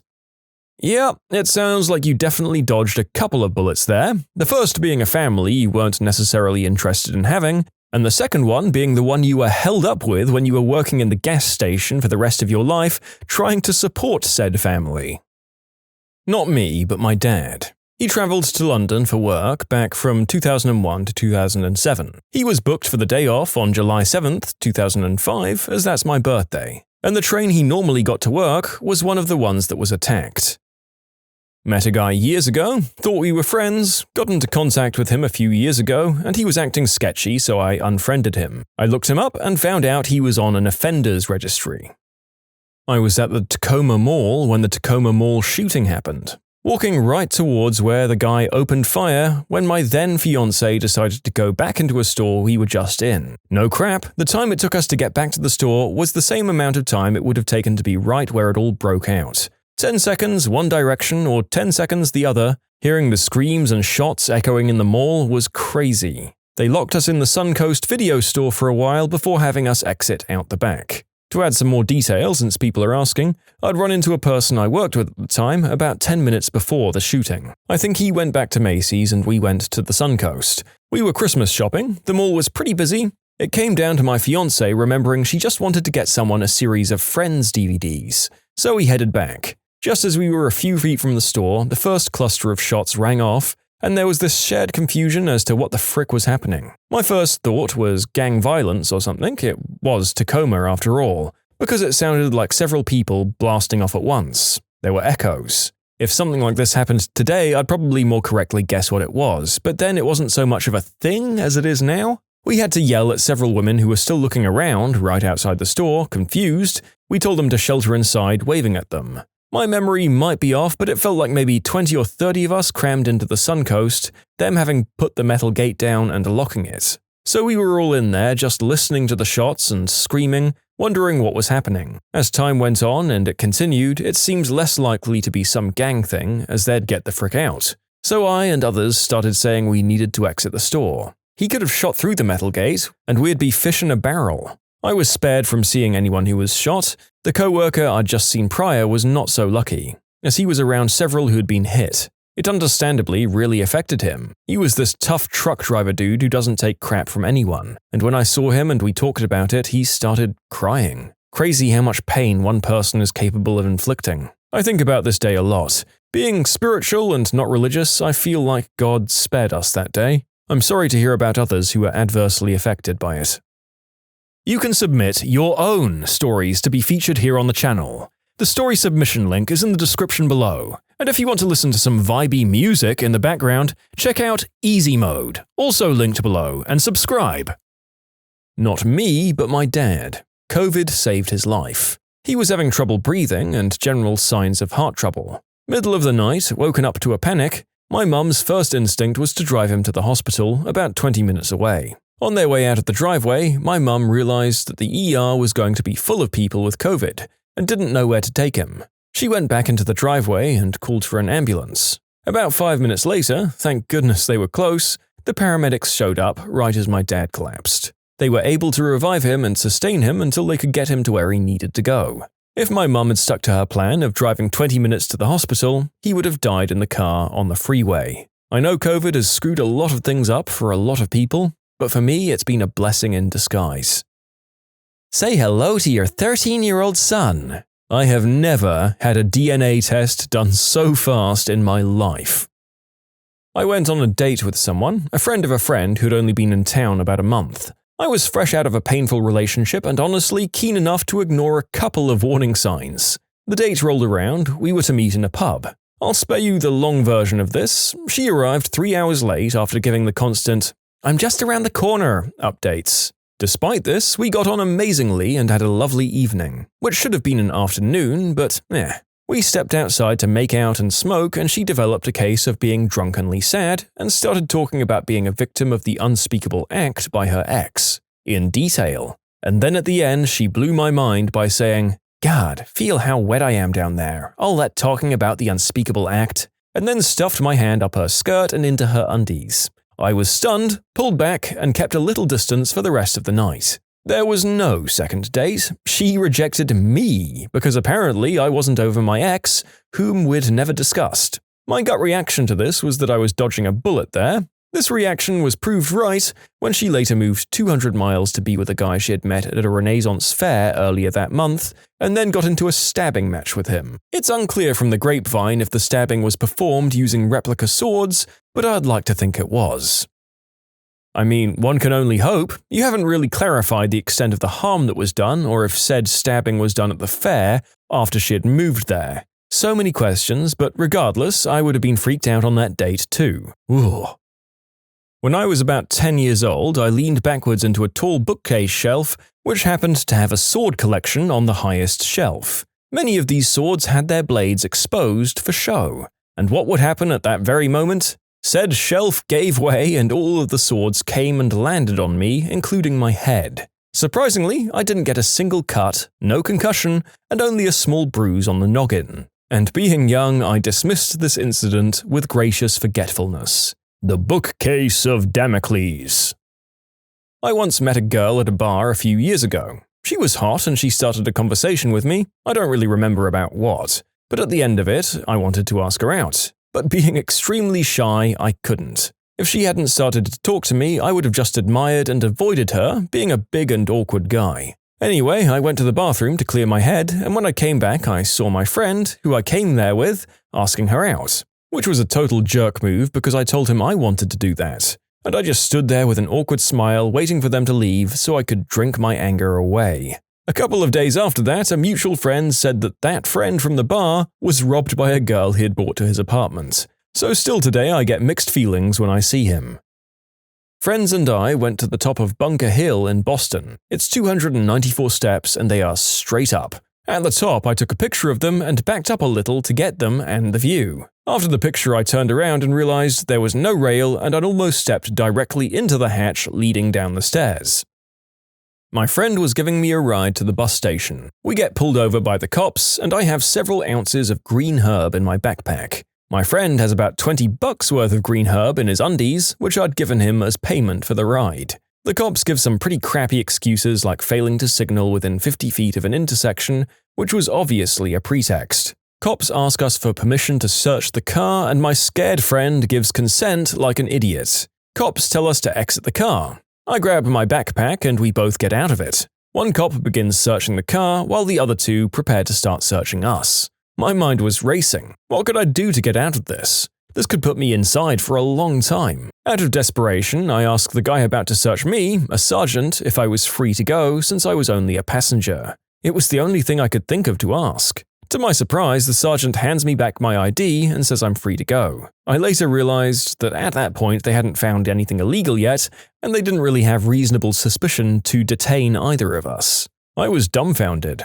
That gambit shouldn't have worked, but somehow it did. I put on my backpack and I strolled calmly to the nearest intersection round the corner, and as soon as I'm out of view, sprinted about 3 blocks to a construction site and hid inside a porta-john, where I stayed for the next 2.5 hours. My friend calls me about an hour after the stop while I was still hiding in there and says the cops found his green herb right after they let me go and gave him a $500 ticket. He says that they suspect I'm the one who provided it to him and that they're driving around at this very moment looking to pick me back up. I waited until well after dark to emerge from my hiding place and caught a taxi home. I laid low for a few weeks expecting a knock at my door any day, but fortunately I've never heard anything about it again. My ex. He got engaged right after me and proceeded to cheat on her the entire time until she broke up with him. In 1994, I was on a business trip to LA. I stopped for a pack of cigarettes before getting on the Santa Monica freeway. The North Ridge earthquake happened while I was in line and parts of the freeway collapsed. I quit smoking after that pack. I overslept for work a few years back and arrived about 20 minutes late. When I got there, a car had barreled through the fence at the edge of our parking area and was headfirst into the rear of my co-worker's car. It was a hit and run while the car was reported as stolen, so there was no driver to get insurance information from, and my co-worker's insurance ended up being billed for his own repairs. My normal parking spot was the spot between the fence and my co-worker's car. If I'd been on time, it would have been my car that got hit, and the car would have collided with the side of my car, causing damage to at least 3 panels of the vehicle and likely breaking all that side's windows. It was the happiest I've ever been to be late. I'm unclear on whether the bullet here is that you were uninsured, if the car hit the exact time you would have been stepping out of it, or if you didn't like the other guy whose car did get hit, or all 3. In any case, I can't begrudge you being thankful that it happened to someone else. I moved a dresser into the basement at my mum's house before I moved out. I lost my grip and fell down almost an entire flight of stairs against a solid cinder block wall, the dresser coming right behind me. Somehow, I managed to walk away unharmed. It was unlikely to kill me, but I'm still surprised I walked away without being hurt or breaking something.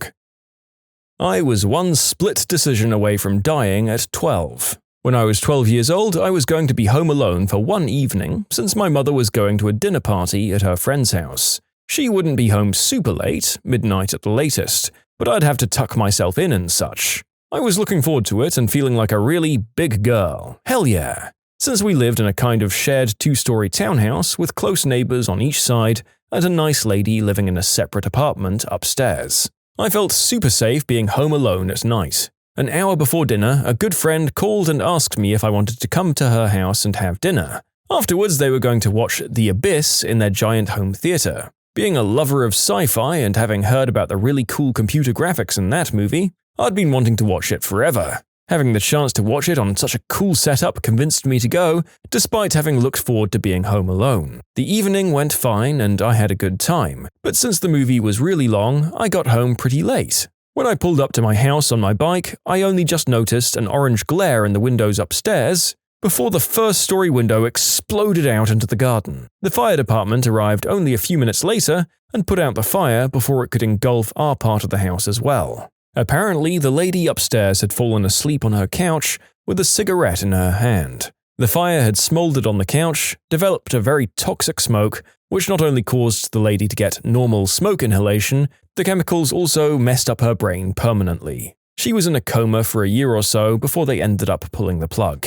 The doozy was that we shared our ventilation system with the upstairs apartment, so our apartment was jet black. So much of the poisonous smoke had come into our home. The fire marshal said that with that amount of smoke, combined with my small stature, I would never have even noticed the fire as I would have been asleep by then, but simply have slipped into a coma and died before anyone had even noticed the fire from outside the house. I think the shock almost killed my mother as well.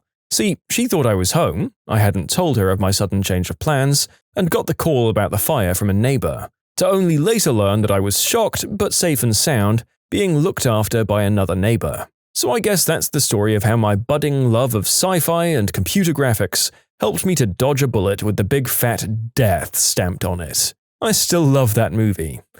In short, being a sci-fi loving, computer-interested, spontaneous preteen girl caused me to avoid dying in a house fire. When did you see an absolute jerk get wrecked by karma? I'm a mechanic and I used to work at a non-dealer garage. While I was in my third year of my apprenticeship, I wasn't earning much, but I was on around £120 a week. Minimum wage was about £200 at the time in the UK.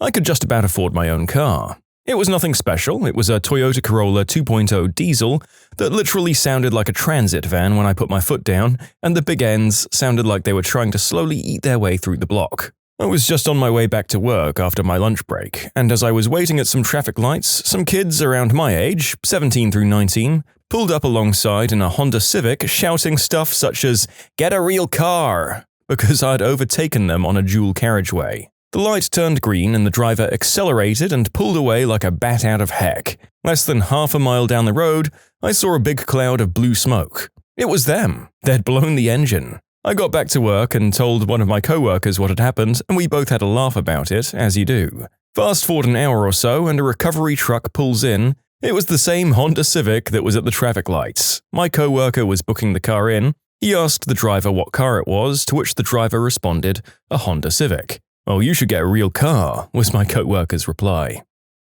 I was at the mall with my best friend, and we were walking to my car when a random driver in a passing car yelled out a homophobic slur. As we turned in shock, we saw the driver and his car go up the median and smash his front end into the stop sign.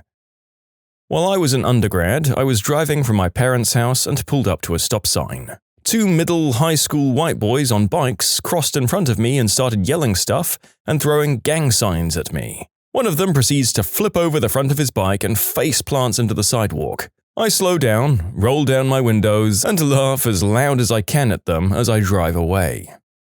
On a way to a party with some friends, another car full of kids flew up behind us, leaning out of the windows, yelling things at us, and then they crossed the double yellow lane on a two-lane road to pass us. When we came around the next bend, they'd crashed into our house and were all getting out and running away. I did not realize that today's video would have such an automotive theme. Turns out, if you're leaning out your window or hanging off your bike screaming obscenities at strangers, you have an increased chance of eating number 2. So maybe don't do it, folks. I was crossing a one-way street in the crosswalk at an intersection with a stoplight. A guy in an SUV came flying up to the red light and made a left turn without stopping to go the wrong way down the street I'm crossing. He nearly hit me and another pedestrian in the crosswalk. We both turned to angrily yell something at him, but a cop happened to be at the light and pulled him over before we got a word out. The guy must have gotten a ticket for wrong way in a one-way street, failing to stop at the light, and hopefully reckless driving for almost hitting 2 pedestrians in a crosswalk. During a huge snowstorm a couple of years ago, my friend and I lived right by a small hill. A lot of cars couldn't go up the hill, so my friend and I were helping people move to the curb of the street. Now, we lived by a highway exit and it was rush hour, so there was a lot of backup. Suddenly, this D-bag in a huge Chevy Avalanche pulls by us and yells, You freaks are backing up the highway for miles." He tried to speed off, but ended up getting stuck and unable to go up the hill. We looked and laughed. We ended up helping him to move to the shoulder as he has this look of embarrassment on his face the whole time. I've got the perfect story for this. When I was at a Major League Baseball game one time, there was a vendor with a horrendous speech impediment. It was so bad that I could barely understand him when he screamed out, "Cold beer!" or "cold beer." I heard a kid about 2 rows behind me begin to giggle and mock the vendor. I'm not sure if the vendor heard this going on, but it was definitely an earshot of him. I ignored the brat's jokes and went back to watching the game. The next batter popped the baseball straight up in the air. When it came down, it nailed this kid right in the knee. That was probably one of the most satisfying moments I've had in my life so far. Later in the game, a batter let go of their bat by accident and it flew into the stands. It ended up hitting some dude right in the chest. I can't even imagine what he did to deserve that one.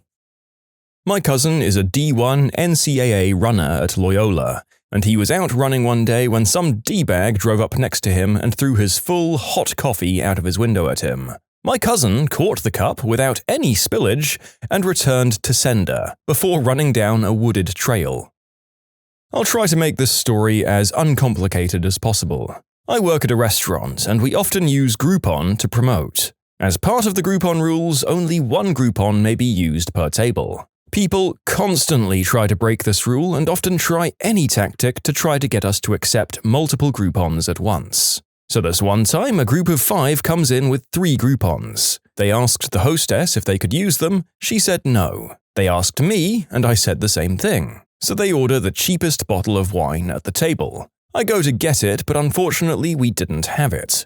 I went back, let them know, and one of the customers went, "Well, since you didn't have the bottle we wanted, you should let us use our Groupons." I think it's a joke and I give a mild laugh. The guy puts his offended face on and goes, "Oh no, I'm serious. Please bring your manager." My manager comes, listens to the gentleman, and then tells him he can't accept his Groupon, but he can give him a discount on a pitcher of sangria, which is the next cheapest option for a big table, and a 10% discount on their whole check. I bring the sangria, and they don't like it. They send it back. They decide to order another bottle of wine. Again, it's the next cheapest option on the drinks menu. I get the bottle to the table, I open the bottle, and they taste it. The guy at the head of the table goes, I don't know. Do you guys have this by the glass?" Yes, sir, we do. I think we'll do that. Just bring us 3 glasses and we'll share it." Throughout the rest of the meal, they were increasingly demanding, rude, and just obnoxiously needy. No request came with a please or thank you. I'm a professional and I just tough it out, smile it out, and I do my best to get them out as quickly as possible. So when it's time to pay, I bring the check with the 10% already taken off. They ask me about the Groupon, and I respond with, "No problem. Do you have it on paper or on your phone?" It's in the phone. As soon as I put it down on the table to redeem it and write all the tables, poof, the phone runs out of battery. As they scramble, curse, and realize they won't be able to use any of their Groupons, not a single care in this world could take the look of a satisfied working girl off my face. This lady I saw was in such a hurry to leave the parking lot, she decided to forego the queue and instead hazard the hilly median. Her car got stuck. Everyone was pointing and laughing. Having her car towed, needless to say, took longer than if she had just bloody waited, and she was pictured in the newspaper to boot. I had a woman tailgating me, even though I was going about 5 miles over the speed limit. It was a curvy road with no passing lane. We finally got to a spot with a passing lane and she blew by me, laying on the horn, easily going 20 miles over the speed limit. About 10 miles down the road, she got pulled over by a state trooper. Where she got pulled over, the speed limit went from 55 to 35. I saw the trooper at the gas station later and thanked him. He said she was so rude he wrote the ticket for 40 over, which is a much bigger fine. Most officers here cut you a break and only write it for 5 over, which cuts the fine in half usually. This one guy pulled up beside my mother and flipped her off, calling her a B-word. The light turned green and he accelerated like a bat out of heck, only to get absolutely T-boned. My friend threw his straw wrapper on the ground. 2 seconds later, he dropped his whole soda and spilled it all over the grass. Environmental karma right there. Sadly, I don't think that this would have encouraged your friend to pick up the rubbish from the straw and the rest of his drink. Oh well, at least he got screwed. Okay, I used to be a crystal addict, but I've been clean for about 7 years. Anyway, I'd picked up a guy I kind of knew. He was a crystal cook. We'll say his name was Chris, because it is, but he went by Fruitbat. We went back to my house and chilled for a bit, did some substances, and probably took some stuff apart or cleaned something. Well, we got this bright idea to go tweak out at Walmart at 5 in the morning. As we're leaving, I see that he'd left his CD case on my couch. I didn't really know him that well, and he had some good music in there, so I could have easily said nothing and gained some new music. However, me being the crystal addict with a heart of gold, I told him he was about to leave his CDs. This is important later. He stuffs it in his backpack and we take off. About a half-mile down the road, we got pulled over for his idiot butt not wearing a seatbelt. The cop comes up and asks for my license and registration and asks me a few questions. He then asks me to step out of the car and asks me what's up with my friend. I asked him what he meant and he told me the guy was acting very nervous. He asks if he can search the vehicle and I say, yes. Why, oh why did I do that? I guess in my head at the time we'd just polished off the last of the substances that we had. Part of the way through searching my car, he comes back and asks me if there's anything in Fruitbat's backpack before he opens it. I told him I didn't know because it wasn't mine. It belonged to the other guy. The officer then tells me that Fruitbat says it wasn't his. It was in my vehicle and therefore in my possession. He puts it on his hood and starts basically pulling out part of a crystal lab from the backpack. He puts me, and only me, in handcuffs and continues searching through the bag. He then pulls a CD case out of one of the front pockets, looks at it for a moment and says, "What was your name again?" I tell him my name. He sets the CD case on the hood, walks off to talk to the other guy. I look down at the case and on the front it says, Chris's Book of Bangs. He cuffs the guy and puts him in his car, uncuffs me while lecturing me on associating with undesirables, and lets me go. Throughout the entire ordeal, Fruitbat would not make eye contact with me. He went to prison for intent to manufacture crystal. In short, not stealing some guy's CDs kept me from going to prison for intent to manufacture crystal. You can submit your own stories to be featured here on the channel. The story submission link is in the description below, and if you want to listen to some vibey music in the background, check out easymode, also linked below, and subscribe.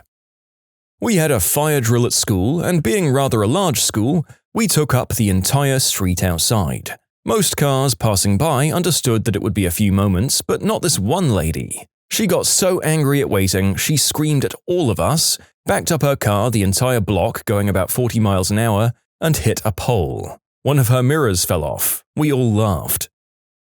Another high school story. We were hanging out at the local pizza place after a football game, and some kids from another school showed up and started making trouble. I'm a little hazy on the specifics, but somehow they shattered the glass front door of the restaurant and then fled. The cops were called, and as they were questioning people about the incident, those kids for some reason doubled back, lost control of their car, drove off the road and got the car stuck on top of a small boulder in front of the strip mall. The cops very casually strolled over and cuffed them. Mine happened just last night. A guy at my poker table refused to take his friend back to Atlanta, which was about 2 hours away, where the guy's wife and child were being hospitalized after a car wreck. He said he'd just paid for a beer that hadn't come yet, and the game was really good. His friend was freaking out, understandably. The next hand, I flopped the best possible hand, straight to the queen, and he flopped the second best possible hand. I took all of his money, about $320. The table was trying to hold back their laughter. I tossed the guy $5 for the beer and told him to drive safe. My neighbor many years ago was taunting me and my friends during my birthday party. Like he was being a severe jerk, calling us names, yelling at my mum, and then my mum called my dad, and my dad came over and ripped him a new butt. The kid called the cops for, quote, verbal assault from my dad, but it turns out the cops just got the kid in trouble because they found beer in his car. I almost cried at mine, it was so awesome. I was driving one day down a 2-lane road trying to get back to home after work. It was 5 o'clock traffic and it was bad.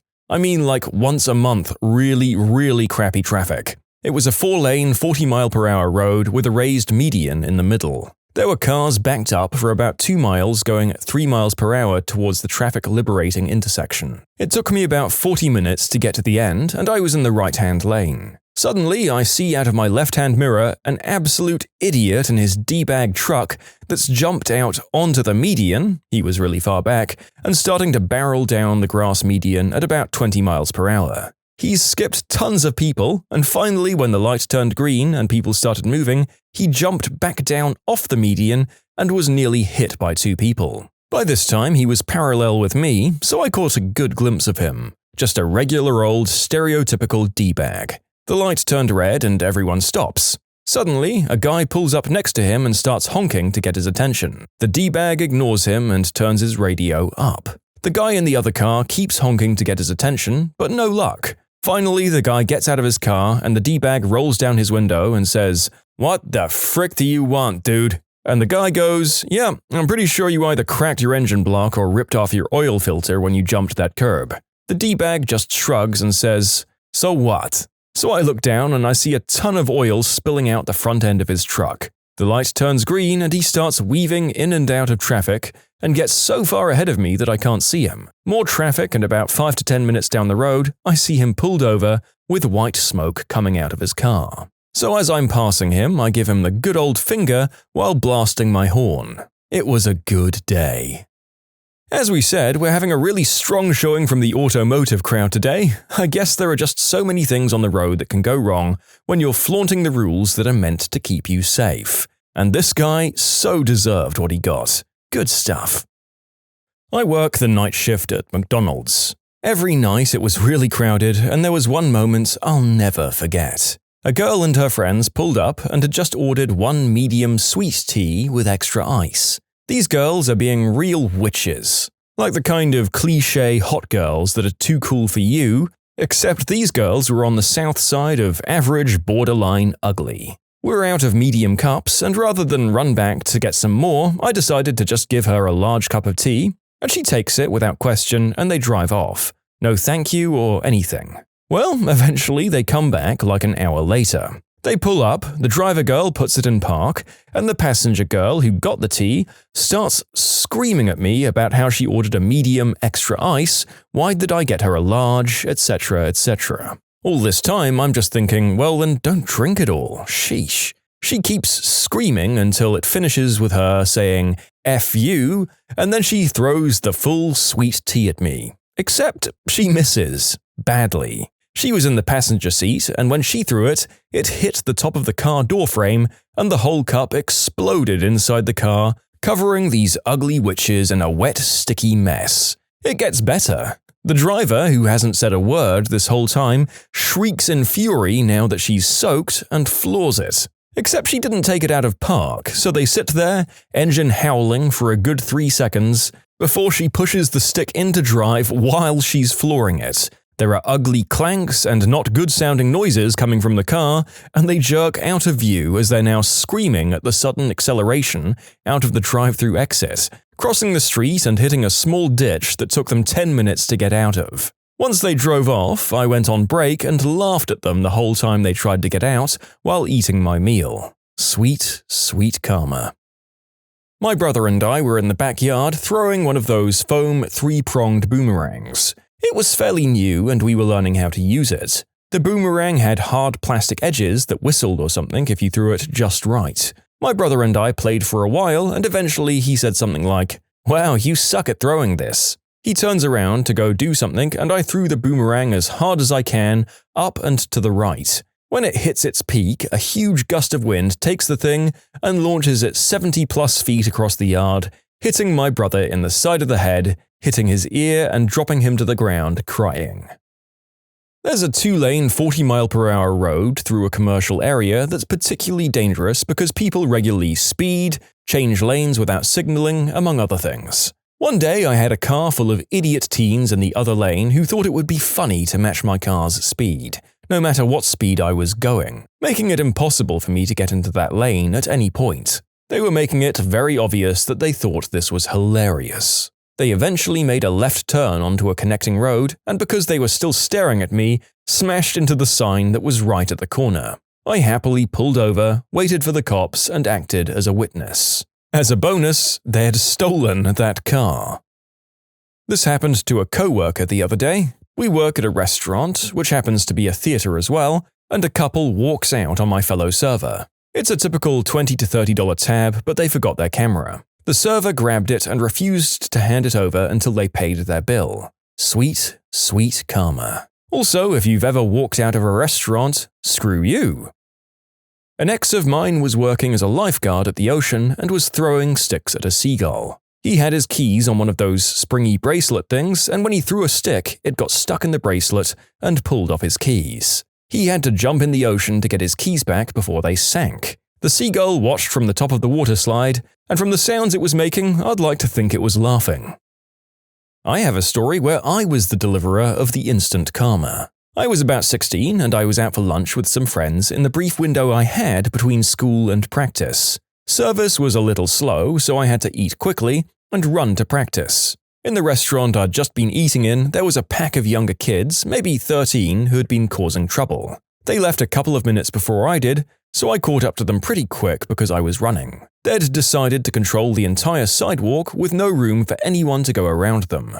An old man was coming from the other direction and not one of them moved. The old man had to walk on the lawn to get past these kids. Then, as he was going, one of the kids silly-stringed him. I saw red and unleashed the mother of all flying elbows on the kid with the silly string right in the eye socket. The kid dropped and I just kept on running. Honestly, thinking back on it, I'm a little ashamed I resorted to violence so easily, but gosh darn it, those kids had it coming. I can only hope that they learned a life lesson that day. I was just starting at the gym a few years back, trying hard to work off the fat that my gamer years had packed onto my frame. I was on the bench doing my workout, low weight, high reps, I think I had about 110 and the bar, and some juicehead walks by and scoffs when he sees me sweating my butt off, struggling through my reps. So champ, bro, so champ. He goes over to his own bench and loads it up with weight. These are the assisted bench machines and not free weights. He pushes out a few reps. I can see him sweating it while I'm drinking some water and taking a break. After 3 reps, he can't push it up anymore, and the bar falls on his chest and starts crushing him. He's flailing around, kicking his legs ineffectively like a roach that's been flipped on its back. I slowly walk over to him and look him in the eyes. He's got this crazy, dying animal desperation on his face, and the veins are practically exploding out of his neck. I take pity on him and help lift the bar back off him and onto the rack. As I'm walking away, I look over my shoulder and say, "Champ, bro." For the record, he thanked me and apologized. I was over it before he even started speaking. What was the hardest prison habit to break after being released? Not me personally, but I know a guy that said after he got out, he just wanted McDonald's. When he got there, he spent 20 minutes staring at the menu trying to decide what to order because he just wasn't used to having choices. Staring at sharp things. Like there's no desire to use them inappropriately, but you're just kind of shocked that they're there and available for use. You might be surprised what qualifies as a sharp object. I remember whenever someone tried to hand me a knife or something to cut veggies, I'd be afraid to touch it. Glass was the biggest thing though. Just mirrors in all the bathrooms. Real ones. I could smash that crap and have a big jagged weapon. I can't believe this Italian restaurant has such a dangerous thing in their bathroom. Stopping thinking of objects as weapons is hard. One of my foster sons came to us from juvie. Every meal his arm was around his plate and he wolfed down his food. My mastiff couldn't keep up. He always ate back to the wall, hunched up. It took my wife and I about a month to show him that no one would take his food and we had plenty more. Funny part is he went into the Marines and did 8 years and got out honorably, and is now working in corrections. I had to win over his trust, and that took time and a lot of understanding on both sides. I've been very fortunate to have great boys that just needed to know someone gave a damn. I always stuck to my word and was always fair and honest. Hard work on the farm and as much fun and care as they need. All of our boys went on to college or trade schools or military careers. I still like having a stash of ramen packs somewhere, even if I'm not going to eat them. Not wearing shoes in the shower. Eating with forks and knives. Having salt and pepper for food. Not always having to watch your back. Being able to get food when you want it and just get up and leave to go for a drive or something. Going number 2 with my underwear up to my thighs to hide my junk. It took me a long time to go back to pants around the ankles. Yet another reminder that prison can really dehumanize people. I can't imagine eating a meal or going number 2 and have that be a moment of horrifying vulnerability. It sucks. I don't even smoke, but every time someone offered me a cig, I would take it and pocket it, even on the outside. On the inside, that's a bartering chip. It took me about a month or 2 to break the habit. I eat fast. I don't sit with my back to the door in public. I always scan crowds constantly. I question why people are nice to me. I carry extra clothes, water, and various other things in my car in case I need them. Not a hoarder, but harder to get rid of stuff. I don't like being away from home overnight. I also quit eating boiled eggs. I overseason my food, and I refuse to drink Kool-Aid anymore. I hoard feminine hygiene products. We were super limited on the number of pads or tampons that they gave us. They didn't give any to the women in holding cells. So in those cells there was dried and fresh blood on the floor and concrete benches, and a drain in the middle of the rooms like they intended to hose down the room, but if they did, it wasn't often enough. I didn't use a fork for a few weeks. I ate everything with a spoon without thinking. It's not the most interesting thing, but I hadn't noticed it posted by anyone else here.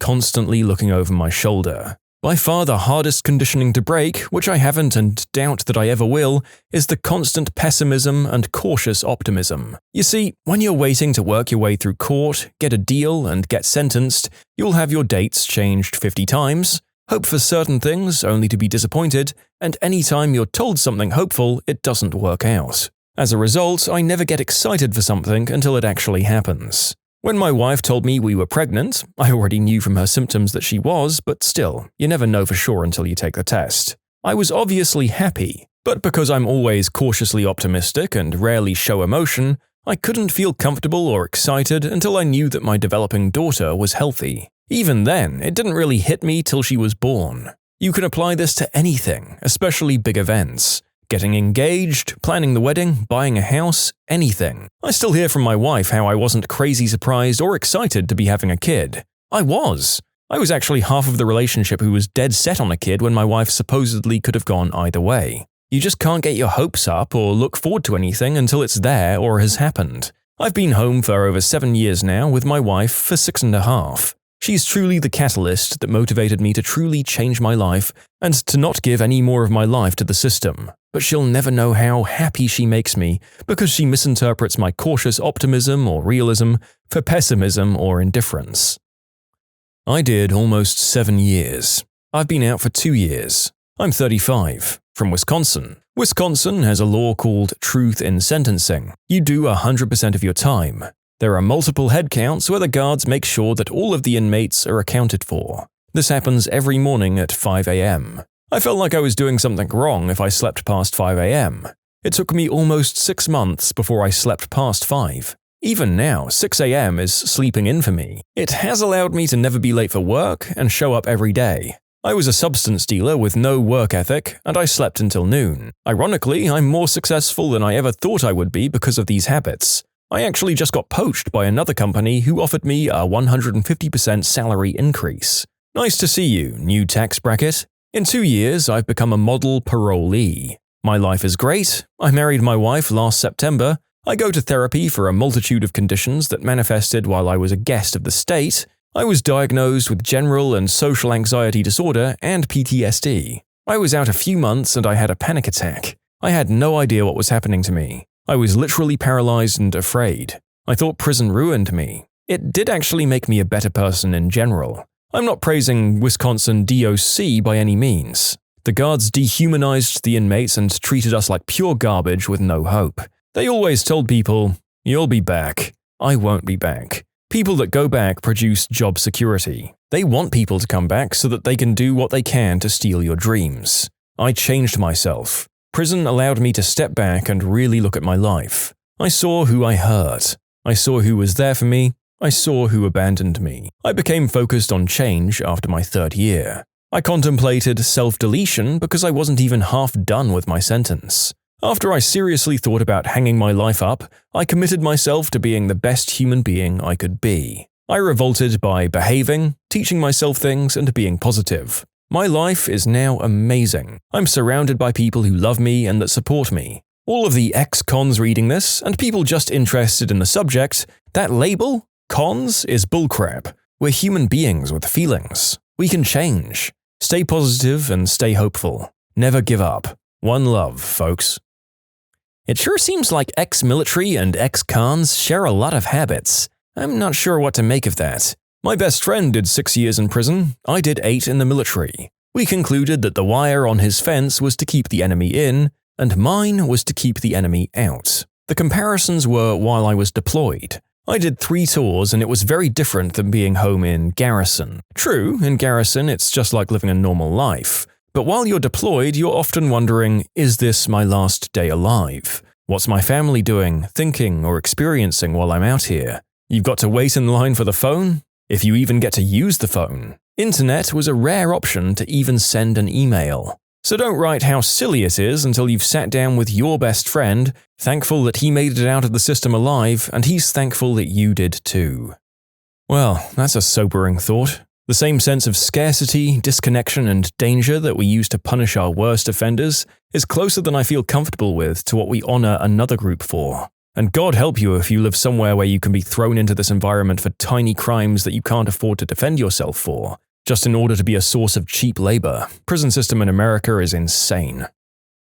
I had to completely change my sense of time. I agree with all the people who said they ate super fast, but then we'd slow walk back from the chow hall, any excuse for a few more minutes outside our cells. I made sure I never consolidated enjoyable things. If I had a snack, I ate it and concentrated on it. If there was something good on TV, I watched it. Now I'll snack while I watch a movie because there aren't enough hours in the day. But on the inside, I was trying to make hours and days go away. I've got a good job now and nice respectable friends, but I still react to confrontational situations more quickly, decisively, and, efficiently than they do. I'm able to pull back at the last minute before I get dangerous, but it's pretty clear that violence is not a tool in other people's arsenal, the same way it is in mine. Taking as long as you want in the shower. For the longest time after I got out, I took less than 5-minute showers. I spent 72 months in prison for a tragic car accident that I'd caused. After I was released, I kept telling my wife exactly what I was doing without her asking. She thought it was funny at first, but after a few weeks of it, she was starting to get bothered. Not an ex-con, but my stepdad has been in and out of prison for the majority of his life. He always said that whenever he gets out of prison, you're so used to it being loud all the time that when he gets home, he couldn't sleep because it's so quiet. Guy I work with said that for the first little bit after getting out, he'd take a leg out of his pants when he'd go number 2. Not sure how common that was. The guy's a fighter though, so maybe that had something to do with it. A guy who worked for me, when things were very busy, I'd often get carry-out lunch for everyone and bring it back to the workplace. This one guy would eat a cheeseburger and a french fries in 2 minutes. Wow. Once I asked him why he ate so quickly and he said, "Well, I spent 7 years in federal prison and if you didn't eat your meal in 10 minutes, you didn't get anything. That 10 minutes included the time it took standing in line to get your food." Okay then. I never said anything to him about it after that. You can submit your own stories to be featured here on the channel. The story submission link is in the description below. And if you want to listen to some vibey music in the background, check out easymode, also linked below, and subscribe. Being paranoid and always looking over my shoulder and never letting anyone stand behind me. Even people passing on the side of me, I'm always turning my head to see what they're doing. When I get food, even if I'm the very last one served, I'm the first one done, and I still stand when I eat around other people. My friend did 2.5 in Florida State Prison. He said the first thing he did when he got home was shower until all the hot water ran out. Because this seems to be coming up a lot, this was about 15 years ago. Tankless water heaters weren't really a thing back then, and I'm not sure if they even existed. And if so, they weren't common in lower-income households. So yes, it was very possible to run out of hot water. There's a major epidemic of ex-prisoners with PTSD that society doesn't talk about. It's part of the reason the US has such a high recidivism rate. Prisoners are dehumanized, whatever issues that put them there are exacerbated, and once released, they have less options than before they did their time. Add to that the PTSD and the never-ending fear of going back, and it's a small wonder more prisoners don't lose their crap and be unable to function in society on the outside. Doing laps. In prison, every time you get time on the yard, you do laps. Seriously, almost every single person does it too. When you get out, it's hard to break that habit. Making prison commissary-only food. Everyone around me thinks it's gross as all hell to throw summer sausages, pickles, cheese, Doritos, Cheetos, and such into my ramen noodles, but good lord, I can't stop and I've been out for 5 years. My ex would sleep a certain way all the time. To me, it seems like he was sleeping as if he was in a coffin, with his arms crossed, and he wouldn't move the entire night for a couple of months. He eventually broke that habit. A somewhat friend of mine did a few years, and the one habit he couldn't shake was distrusting people. He said that people in prison are never nice. If they're nice, it's because of a hidden motive. Up to this day, he still doesn't trust people who act nice or generous or helpful towards him. Gosh, I got out 2 years ago, and I can't for the life of me shake my aggressive posturing. That's all prison is, being hypervigilant, and I would argue worse yet, always appearing indifferent. Like, you could be kicking it with your friends, laughing, watching TV, but even the slightest misphrasing of something or a sudden movement will shift the whole mood of the room at a drop of a dime. So whatever emotion you display has to be instantly shut off, and on a moment's notice you have to be booted and suited. I'd return to my unit on occasion and there'd be blood smeared on the walls from a fight I missed. You didn't look at it. Eyes forward, indifferent. Emotion is weakness, and even though I was secretly panicking, I had to bury and put on as a cold mother fricker. The hardest thing has been to talk without using excessive swear words in every sentence. Never been to prison per se, but I did a few months in county jail. Something I haven't seen mentioned is trading food. When I got out, I asked my girlfriend to trade me her chicken wings for my macaroni. Pure habit. I really could have just gone to the kitchen and got more chicken. That one's almost cute in a way.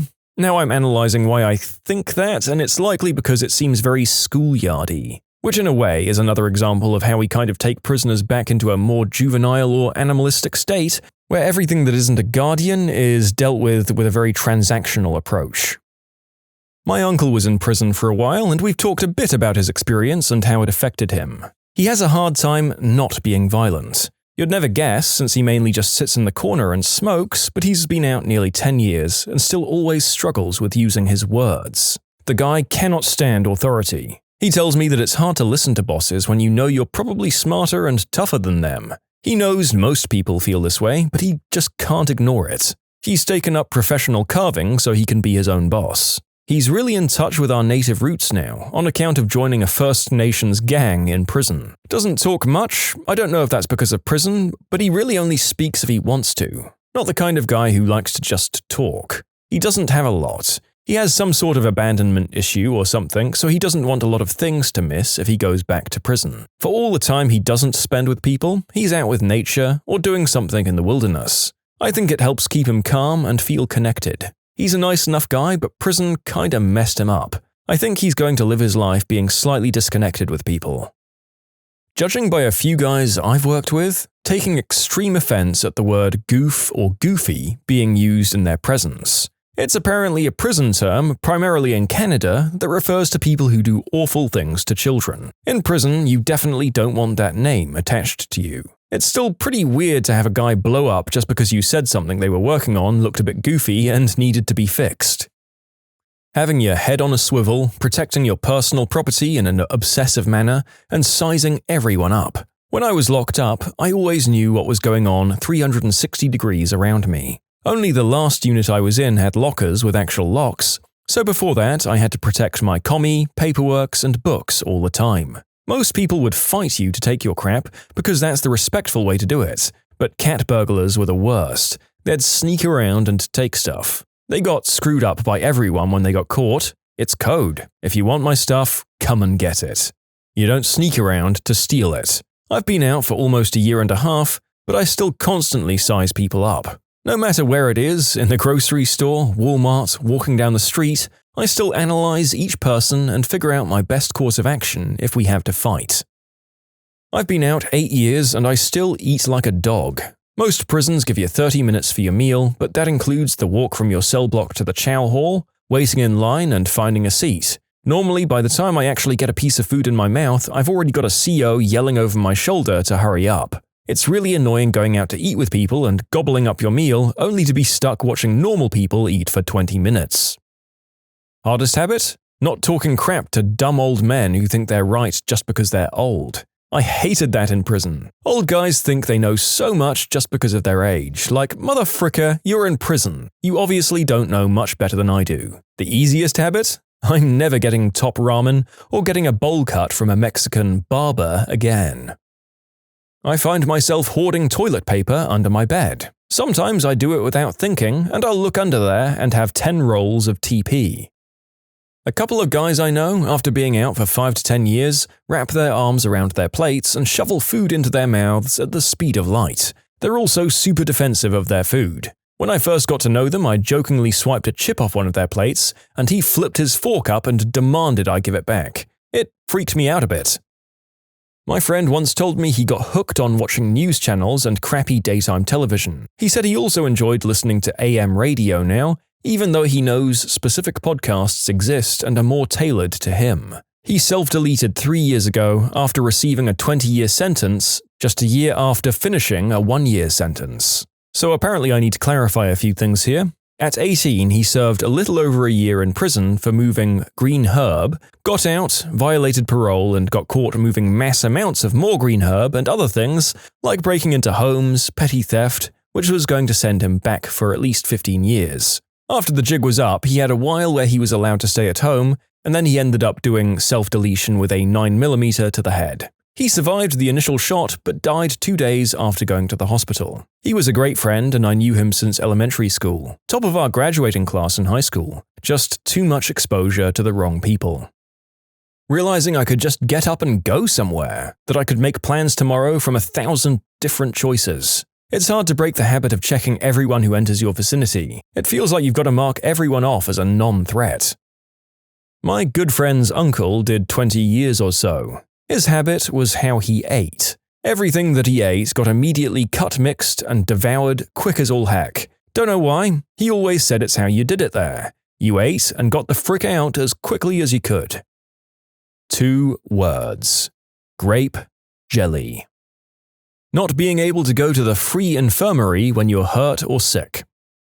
I'm not an ex-con, but I messed around with one for about 3 years. I promise I'm being 100% serious when I say this. After he did 1 year, he came out and had new bedroom preferences. He begged me constantly to do stuff in the butt. He was also really into me going south of the border on him in the shower. Prior to being locked up, he wasn't into those things. He also kept his room ridiculously cold and kept 1 blanket. Pacing back and forth. I'm not an ex-con, but my daughter's father is. He still can't stand with his back turned to people. He's constantly watching over his shoulder, and he eats piles of food mixed together within minutes. I tried to wake him up from the couch to come to bed, and I just about got punched in the face. He paces around our apartment whenever he's looking at his phone or on a phone call. In a restaurant, he'll make sure he has a view of a majority of the people. In a mall, we'll walk near walls and rarely be found in the middle of the food court. But in the end, he does it to protect us. He does it because he knows how rough prison was. He knows that the world is not as peachy as it once was, and will do anything to protect the ones he loves. When my dad got out of prison from a 10-year sentence, we nicknamed him Martha Stewart because he was such a clean freak. His home looks like an IKEA catalogue. He has glass containers for his shoes. He wakes up early to iron, wash, and scrub everything. When I lived with him for a year, I was grounded so many times over leaving water drops in the sink. What happened at your job that felt like something straight out of The Office? My father left his old job because they created the committee. They kept creating committees for things and kept having to decide who would be on them, so they created a committee whose sole purpose was to select members of other committees. I once broke wind at work, and my cubicle is by the kitchen. My manager walks by my cubicle and says, what is that smell? Smells like someone's warming up their dinner from last night. I could not stop laughing in my mind after he said that. I used to work testing bloods in a biohazard hood. It's a glass chamber thingy with venting fans and gas lines for when you need to use Bunsen burners or whatever. Anyways, I tooted and it ended up being so rancid that my coworkers called security to check for gas leaks. I didn't have the heart to take the blame. I work in a large office and the president of the company rode around on a fricking Segway. I remember attending a meeting once and he segwayed in, stood on the fricking thing to deliver his presentation, and then segwayed out of the room like he was riding a gosh darn Roman chariot. We had a meeting about how we were having too many meetings. I work for a smaller non-profit. The boss sends out an email about limiting use on the color copier because we need to save money and the color tones are expensive. Fine, I only print in black and white most of the time anyway. Next day, she calls me down to help troubleshoot her wireless connection to the printer. It turns out the connection has always been fine, but what she actually needs is help formatting a document before it gets printed. The document is Harry Potter-themed birthday invites in deep scarlet and gold color scheme for her daughter's upcoming birthday party. And 2, she then proceeds to test print the invites 10 times before actually printing the 35 sheets that she really needed. This was a year ago. I'm still going out of my way to print full-color copies. HR held a seminar on diversity in the workplace. HR rep proceeded to ask what we like for Thanksgiving. We all answered things like turkey or stuffing, etc. The one black guy answers turkey as well. The HR rep then stopped the meeting, pointed at him and said, "You know, in my experience with the African American community, you all typically like macaroni." She lost her job a few days later. All true, no lies. What the actual crap? Who took Michael Scott and Toby and switched their roles? That's wild. I guess that also means that the boss was a mild-mannered, ineffectual man who's never made a sale, so everyone loses in that situation. Years ago, delivering pizza, my boss was a huge man-baby and was upset with me about something stupid. I was up for a double delivery, which was more rare than you'd think, and I'd get an extra $1 for the same trip out of the store. So to punish me, he only gave me one and gave the other to the next driver up. Well, the deliveries weren't just close, they were to the exact same place. For some reason, the customer just made 2 separate orders. Maybe to use 2 different cards, otherwise they would have just updated the order. We even told my boss as we were taking the order, but he didn't care. He had already made up his mind about this stupid punishment for me, even though you could tell he was realizing how dumb it was. So here we are, 2 delivery dudes from the same place, delivering to the same place. And the customer actually says, "Damn, I specifically asked them not to send 2 people." As though that wouldn't be totally obvious, and he's still got 2 people. Last year, on Ugly Christmas Sweater Day, coworker A didn't have a sweater to wear. Coworker B offered to loan one to her. The day of, person A arrived wearing a Christmas sweater, and B remarked to A that, having found an ugly sweater to wear, she'd no longer need to borrow one, at which point coworker A broke into tears and exclaimed, "My mom knitted this sweater for me." HR got involved. Hilarious. My boss was obviously sleeping with a coworker. He referred to his new girlfriend as his dream woman and described her exactly but wouldn't tell me her name. It was so awkwardly, painfully obvious who he was talking about, but after I easily guessed that it was her, his eyes went huge and he sat there for a moment in slack-jawed panic. Then he blurted out, No, it's not her, I hate her." A few days later, he comes into my office and says, "Okay, listen, I know you want to know the name of my dream woman," and he invented the name Barb for her, and told me about how he's so excited that she's introducing him to her friends, and it feels like they're a real couple. Except every time he meant to say Barb, he accidentally said my coworker's name instead. Each time I corrected him, he said, "Right, not her, I mean Barb." After he told me the story about Barb, he walked out of the office with a devilish half-smile expression, like he was pretty sure he fooled me and got away with it.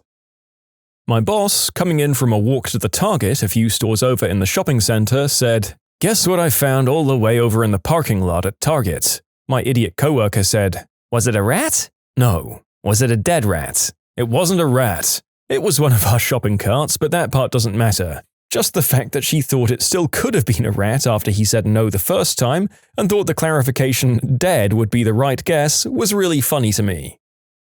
We had an equal opportunity training that tricked people into choosing a minister and his family as ideal neighbors. It was revealed that they were satanic ministers and regularly did animal sacrifices. I printed out the 12 tenets of Satanism, which states that you are to never harm animals, and filed an equal opportunity complaint against the equal opportunity training. I'm not a Satanist, just a guy who likes to cause trouble. Once during training on how to deal with people who don't want to be alive anymore, I told the leader that I was pro-choice when he asked me about self-deletion. He couldn't decide if that was a legitimate option.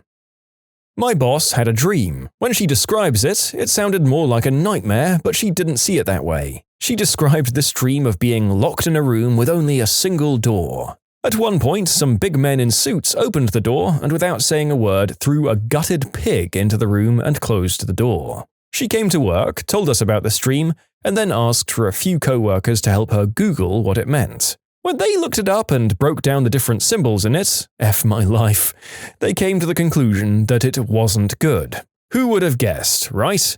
The boss didn't like their assessment, so she started arguing about the different ways you could interpret a dead pig being thrown at you by mafia types. The sales manager pulled a real Dwight. I guess to save money and prove that nobody would know the difference, he cancelled bottled water deliveries and started refilling them secretly with tap water. People noticed immediately, and it was stupid anyway because the company was doing well at the time. Whatever savings were irrelevant.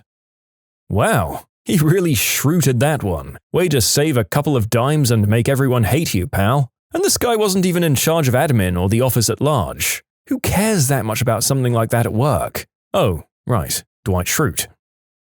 My co-workers and I currently are in a large office-style feud. We've broken up into teams at my company, and we're all pretty loyal to our teams and heavily differ personality-wise per team. Our office is about a month away from major renovations, desks are moving, spaces are shifting. It's a huge all-out war for desk spaces that's turned into heated arguments. We all separate and talk crap about opposing teams in meetings. It's been a lot of fun. Had a woman when I first started at my company who had all sorts of TMI problems, but my favorite was the day she accidentally crapped her pants. Instead of discreetly going to clean herself up and returning to her desk, or taking care of it on lunch, or whatever a better solution would have been, she went to the bathroom, placed her soiled undies in a bag, and casually walked out of the office, stopping by every single desk to let us know that she had had an accident and was going home to get new undies. Like she was proud of her chocolatey trophy or something. It was bizarre. She quit a week later because God told her to. In the same day, I was both commended and reprimanded for the same thing. Certificates and everything. I'd been helping out around the office with jobs that people didn't want to do, and helping cover different departments when our business was experiencing a tough year with employee illnesses. An hour after getting the certificate from the department director and CEO, my boss pulls me and says I'm not pulling my weight and need to stop being so nice to other people. I didn't even know how to respond, and he couldn't figure out how to explain what I actually did wrong. Weird day. Our bookkeeper used lol at the end of text messages to the general manager. He thought it meant lots of love, so she was let go because he thought she was coming on to him. A crazy nurse trapped a young, new employee in the nurse's station and proceeded to spend an hour driving the new employee through the nurse's hometown on Google Maps, a small boring Canadian suburb, all the while exclaiming things like, "And this is where my friend lived," and "this is where the hospital was, only 15 minutes from my house," while this new employee made help eyes at me from the office. It feels like it could have been Michael and Ryan when he was a temp. My office is preparing to let some people work from home, but they're going to require a webcam which will be used to ensure that a dress code is being followed while working from home. I found out today, and honestly it got me a little depressed. That I'm associated with people that think like this feels like some tremendous personal failing. Hippie co-worker went to spend the summer out in the woods, way out west with no cell phone. I asked, what if there's an emergency? What if there's a bear? Well, that's a noble way to go out of this life. I can't figure out if he's Creed or Dwight. There's been a war over keeping our water cooler or not between our CTO and our CSR manager for over a year. As the guy who sits beside it, there's nothing more fun than listening to the CTO claim that they're supporting a small, family-run bottling company, the water comes from a major brand, and saying how the recycled jugs along with the jobs provided by us using the water support the economy. Counter-arguments are that we have a filtered water dispenser not 10 feet from the water cooler, the waste and plastics used for the jugs, the CO2 equivalent emissions from the delivery truck, among other things. Really, the CTO just likes the taste better and prefers the two temperatures, like the almost ice-cold one and the sipping hot one. The CSR manager is slowly winning by reducing the order of water we make every couple of weeks. Their banter is incredible though, and I love that we have microwavable popcorn in the office for these occasions. You can submit your own stories to be featured here on the channel. The story submission link is in the description below. And if you want to listen to some vibey music in the background, check out easymode, also linked below, and subscribe. I had a boss at a local TV studio that got the job because his father used to be the boss. He had 0 qualifications but acted like he could do no wrong. One time he chewed me out for losing a battery off of one of the cameras. We were standing in front of his office and I waited for him to finish his rather long-winded speech about negligence, the cost of replacing a battery, and how he'd never have let this happen if he'd been in charge of the batteries. After he finished, I pointed at the battery sitting in the middle of his desk and told him, "I think I found the battery. I've never seen a man more red-faced." Called him out. I wonder if this was followed by a Michael Scott-style immediate ending of the meeting, or this guy being way worse and having it out for you from that point on. Because if this channel has taught me anything, it's that those kinds of people do exist and are probably worse than Steve Carell's character at their jobs. When I worked a sort of telemarketing job, I sat next to this guy who didn't really seem to grasp the concept of the job at all.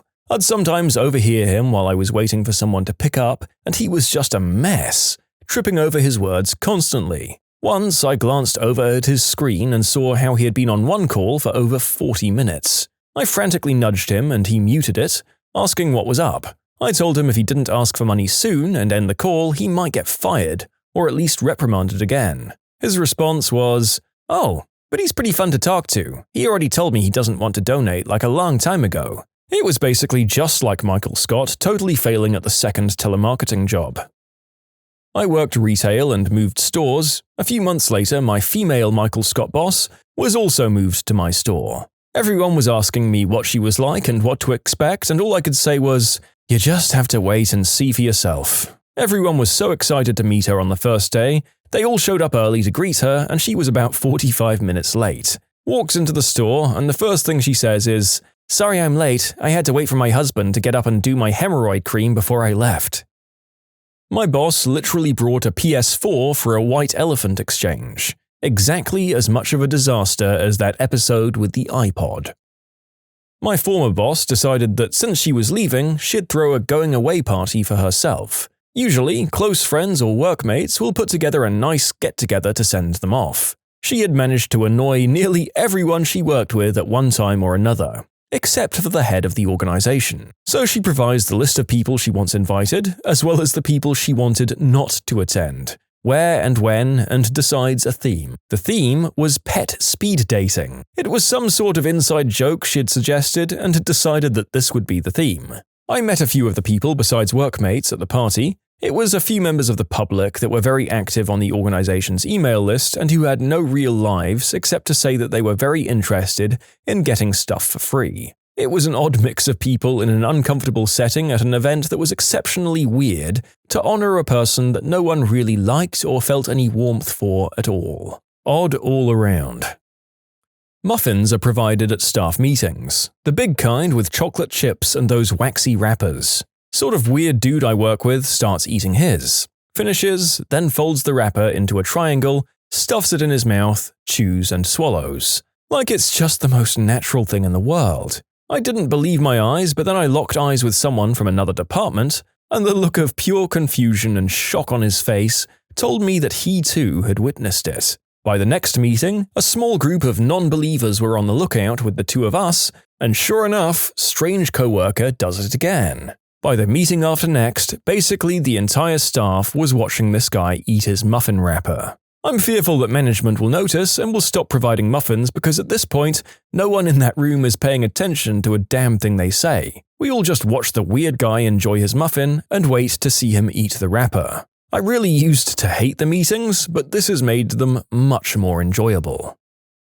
The big boss scheduled an optional meeting to discuss results of a work survey. No one showed up as it was a very busy time of year and we had an intense schedule. So he sat alone in the meeting room for a few minutes, came out and announced that he'd hold the meeting out in the office. Regularly stopped talking to tell people trying to work to stop and listen as this was important. The big survey result was that people felt like they didn't have enough time to get work done. No one got their work done on time that day either.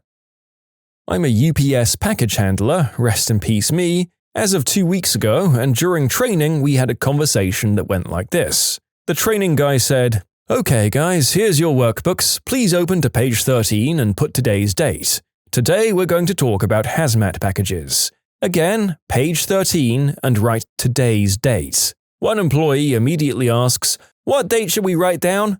My trainer literally gave the most done face and looked off into an imaginary camera. My boss started calling people hosers out of nowhere. It seems like she's doing it to be cool. She's a 60-year-old, fairly uptight lady and is pretty far from cool, and she won't stop. There was one guy saying how he wouldn't be okay with dating a bisexual girl, but would be okay with dating a lesbian. So then we ask him, why would a lesbian be attracted to you? There was me and one other guy questioning him, but he just didn't understand. Yep, that's a Kevin level of IQ right there. The more of these stories that I read, the more certain I am that The Office is not the loopy, cartoonish depiction of office life that I kind of thought it was. I mean, sure, it had real-ish moments, but I kind of thought the rest had no basis in reality. Perhaps I was wrong. A former coworker of mine would commute to work via bicycle every day. He kept a pair of comfortable work shoes at work and wore cycling-specific shoes when on the bike. He bragged about his work shoes pretty regularly, always talking about how they were very well constructed and only became more comfortable with age. One day after he left work, I took one of his insoles out of his work shoes and traced the shape onto a piece of paper. I then cut out a large number of insole-shaped pieces of paper. From that point on, whenever he left work, I'd grab a couple of paper insoles, draw offensive cartoons on them, date them, and place them underneath each of his actual insoles.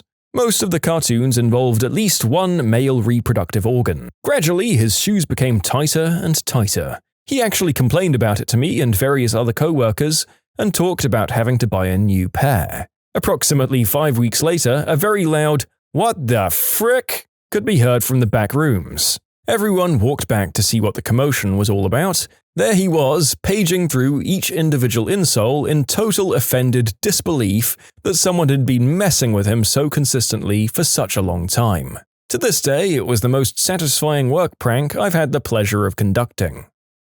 During a major presentation, an odd noise started coming in from the speakers. It seemed like one of the people who called in left his mic on. At first I thought he was shifting his chair, but as the noises became more rhythmic and frequent and louder, it was clear the dude was snoring. There were at least 50 people in attendance for this presentation who got to listen to this. I worked at a large chain retailer as a front-of-store supervisor. One day, one of my cashiers clocks in, comes to me and says, "So, my last day was last week, but I'm still on the schedule." Sure enough, there she was. "Shoot, well, did he give out your 2 weeks? It's slow. Go to HR and figure this out." "No, I mean, I was let go last week. I was fired, but they scheduled me." Okay. Do you still want to talk to HR?" As long as I'm getting paid. I like this job. I'll just have fun today. What are they going to do, fire me?" That was the day I found out the true limits of the point-of-sales staff discount button. A guy being called into HR because he continually had his pants around his ankles at the urinal. Everyone would talk about it for weeks, and then finally, someone reported it. I was a legal intern this summer for a mid-size city. My desk was situated in front of a bulletin board with job postings for the city, and when a posting needed to go up, I'd put it up since it was closest to my desk. One day, the office manager gives me one to hang up, and I do so. A few hours later, she approaches me with another posting and says it's the same one, but there's an error on the old one, so hang the new one up. She goes back to her desk with the old one and goes, "Oh my God." She comes back over to point out that in the requirements for the job section, someone put, "must be able to handle snarky comments from strangers who don't know you at all, but enter the lobby with an attitude just because you represent government." So she shows my boss this, who was the city lawyer, and she has a fit. She called HR, and the head of HR came down to our office and they held a meeting about it. So I've spent a ton of time at this job goofing around, and by this point I know the city website pretty well. I know the city also posted job openings online, which the public can see. So I went to the city's job page, and sure enough, the posting was there, comment and all. At this point, I'm dying because I think it's funny. So I go into my boss's office and let them know it's on the city website. The HR boss freaks out and tells me to call IT and have them get rid of it. It was a fun day. I'm a Starbucks barista, and I was on the drive-thru for our usual after-school rush. So my shift supervisor was in charge of getting all the food orders together at the time, and someone at the window ordered a cookie. Me, trying to get the line moving and not bothering to make sure, took the pastry bag she handed me with the cookie sticker on it and gave it out to the lady at the window, and she drove off. 5 minutes later, the same lady pulls up to the speaker and says, "Hey, I just came through and ordered a chocolate chip cookie, but I got a bag with 2 strips of bacon in it." For clarification, we don't even serve straight-up bacon. My shift supervisor had taken some bacon from one of the sandwiches and warmed it up for herself, and then switched it with a cookie somehow. What other great mysteries have finally been solved?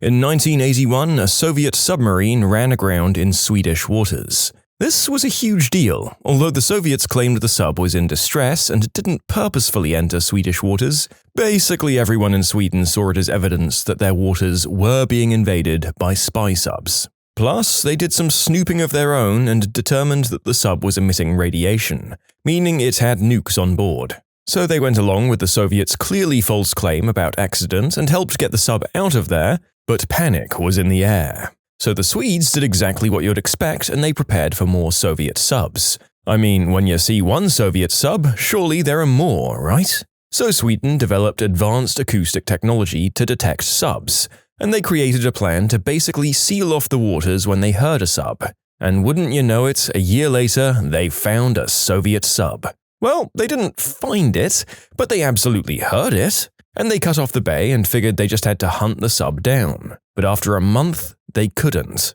They gave up and reopened the bay, but they assumed the sub found a way out. But they'll get it next time. And then it happened again. But they couldn't find it again. And then again and again, with no clear pattern for a decade. What the heck? Thankfully, the Berlin Wall fell and the Soviet Union collapsed. So, no more subs, right? Niet. Because the Russian subs are still coming. Wait, what? Okay, so now nothing is making sense. At this point, the Swedish military brought in outside experts to figure out what was happening. This included oceanographer types, who were obvious experts in the surrounding waters. The military then played the audio evidence of the Soviet submarines, only to be told they weren't submarines at all. They were fish, and the propeller-like sound was water being released from their swim bladders. And that is the story of how the Swedish military spent 10 years and tens of millions of dollars chasing gassy, tooting fish.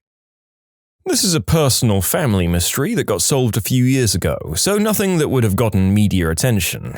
But my maternal great-grandmother once ran away from home to the big city, and came back pregnante. She refused to disclose anything about the father. Either way, even down to my generation, we've had unusually shaped feet. Rather flat with a strange angle. And it's made most regular shoes uncomfortable. It's not so bad for me, I take physically more after my paternal side of the family, but my brother and mother have it real bad. So does my cousin, who ended up seeking the help of a physical therapist. The therapist said that her feet are truly unusually shaped, and referred her to a specialist doctor who's an expert on feet. Apparently that's a thing. The doctor examined her feet and said that the only place in the world with distinct feet like this is a certain county in France with winemakers who've been stomping on grapes for centuries. He said that he's 99% certain that the feet come from there, that we must have close family lineage from that place.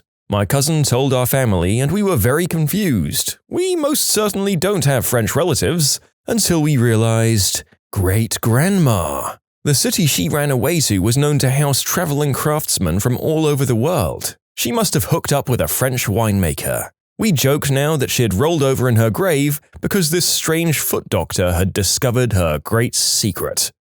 How many generations of vintners do you have to have in one place for people to develop special grape stomping feet? That's fascinating. I thought physical characteristics like this took thousands of years to develop into a norm. Did these people all just stay put in one place? Did no one migrate? That's a very stable community right there. Thanks for sharing. 3 Secrets of Fatima, a series of apocalyptic visions and prophecies which were purportedly given to 3 young Portuguese shepherds on 13th of May 1917. The first 2 secrets were revealed, but the third was considered too shocking and dangerous by the Vatican to ever be made public. Until it was released, after all, and it was, well, a bit of a letdown. Lyle Stevick. I'm surprised he hasn't been mentioned here already. He was a John Doe case of a man who decided he didn't want to be alive anymore and acted on that in a motel in Amanda Park, Washington in September 2001. He signed into the hotel under the name Lyle Stevick, which wasn't his real name, and he was found dead in his room, suspended in the closet, with money left for the room and a note that just said he was self-deleting. No identifiable information was found on him. Police investigations at the time did not produce any results. He was only identified in 2018 via DNA analysis, but his family chose not to reveal his true identity. The true identity of Benjamin Kyle, the guy who had amnesia after being found unconscious in a Burger King dumpster. Genetic research discovered his name was William Burgess Powell. His story is still pretty crazy as it was discovered that at some point in his life he had abandoned his family and all of his possessions to live on his own. And there are still no official records of him for the 20 years prior to him being discovered in the dumpster. Mary Toft. I mean, really, what the frick? Basically, this woman starts giving birth to copious amounts of rabbit parts. Woman taken to London and studied under intense supervision, and it turns out she was shoving the pieces up there days before the publicity. Oh. Human spontaneous combustion. It's not really a thing. It's actually where there was an overlooked source of ignition, then subcutaneous fat is absorbed into clothing and acts like a wick. Basically, they're a human candle. The Pioneer Gravity Anomaly. The space probe wasn't accelerating away from Earth the way we had predicted, but it didn't get noticed until the probe was way the frick out there. The next space probe got launched, gets way out there, and the same thing happens. What the frick? How does acceleration not work right? Does gravity just change really far away? Turns out the heat from the radioisotope thermoelectric generator was all coming off the same side of the space probe, and the extra particle radiation gave a thermal recoil force, resulting in an extra acceleration of, and I'm not making this number up, about an 80 billionth of a meter per second squared. Over enough distance, apparently, it all counts.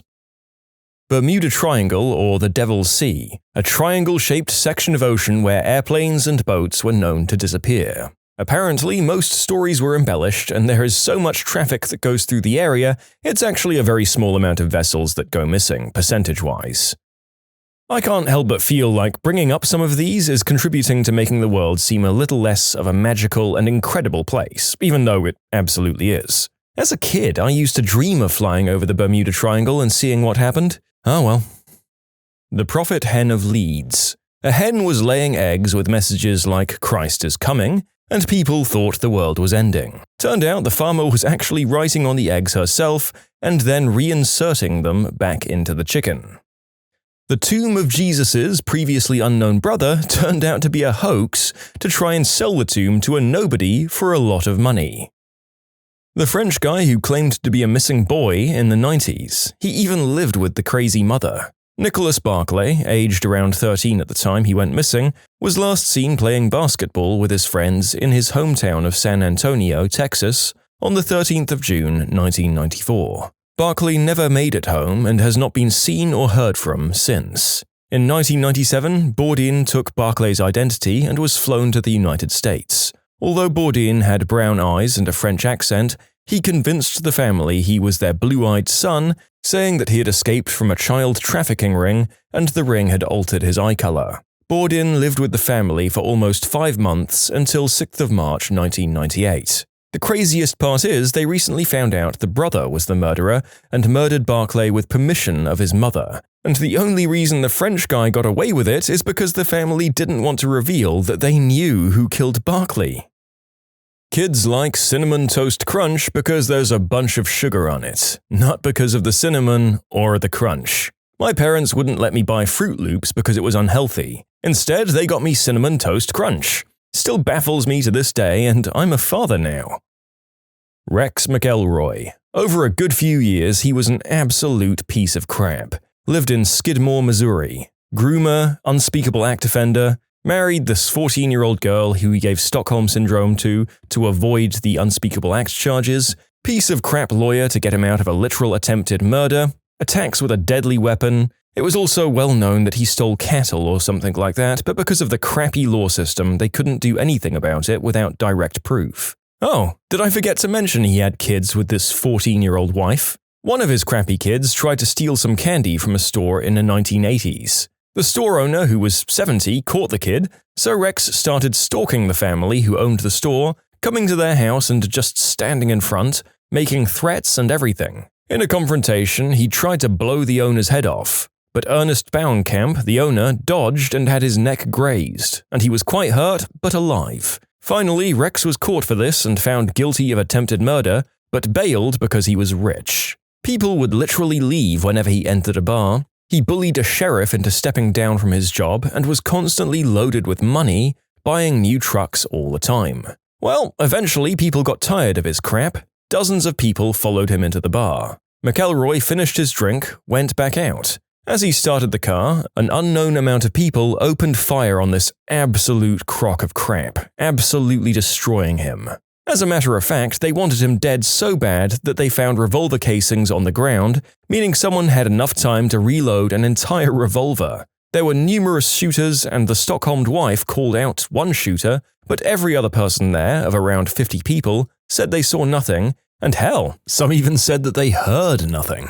So yeah, the guy was dead after near a damn decade of ruining this little town. Investigations were concluded, with nobody charged, no proper testification, and nobody sentenced. But we all know it was the townsfolk, and McElroy deserved it. You can submit your own stories to be featured here on the channel. The story submission link is in the description below. And if you want to listen to some vibey music in the background, check out easymode, also linked below, and subscribe. Roman concrete that resisted seawater, and the missing Roanoke colony. The lost recipe for the concrete turned out to be something we misinterpreted, and the Roanoke colony was abandoned because the settlers decided to live and mix with the natives. DNA tracing was actually able to connect this. Turns out the settlers just went to live with the natives and everyone knew it. People just refused to believe that white settlers needed help from Indians. Chupacabra has been pretty much explained by a guy who investigated it for 5 years and wrote a book called Tracking the Chupacabra. Long story short, the initial witnesses thought the movie Species was a documentary. Most subsequent sightings and bodies were wild animals that looked weird because they had mange. Molyneux's problem. If a man born blind can feel the difference between shapes such as spheres and cubes, could he, if given the ability to see, distinguish those objects by sight alone, in reference to the tactile schemata he already possessed? The answer is no.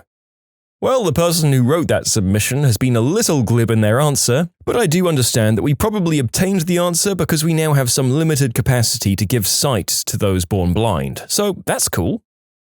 The Marfa Mystery Lights. Small town in West Texas has lights that can be seen dancing off the horizon in a certain spot some nights. For many years, the source of the light was not known, and explanations ranged from a mass hysteria to the ever-popular UFO. One researcher finally figured it out. The elevation changes and desert air would occasionally combine to distort and project headlights from cars on a highway several miles away. Reports of the mystery lights from the times prior to the highways or automobiles are probably campfires in the general area of the highway. Like many highways, the area was already used as a road for quite a while. How the ancient Egyptians built the pyramids. A French architect figured it out. They used an internal ramp system. Some of the turn stations for the ramps are still there. Really quite brilliant. The solution does not disappoint.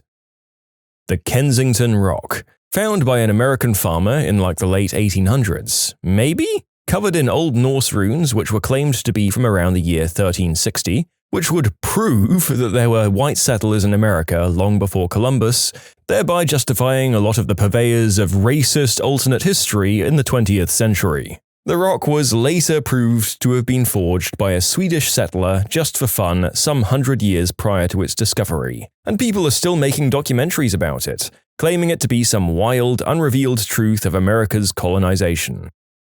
The identity of the Watergate whistleblower that eventually led to Nixon resigning. His identity was secret for 31 years, until 2005 when he was identified as Mark Felt, an FBI AD who had come down with dementia when it was revealed, and not by him. The Boogeyman. Albert Fish was an American serial killer who was also called the Boogeyman, and is thought to have popularized the term.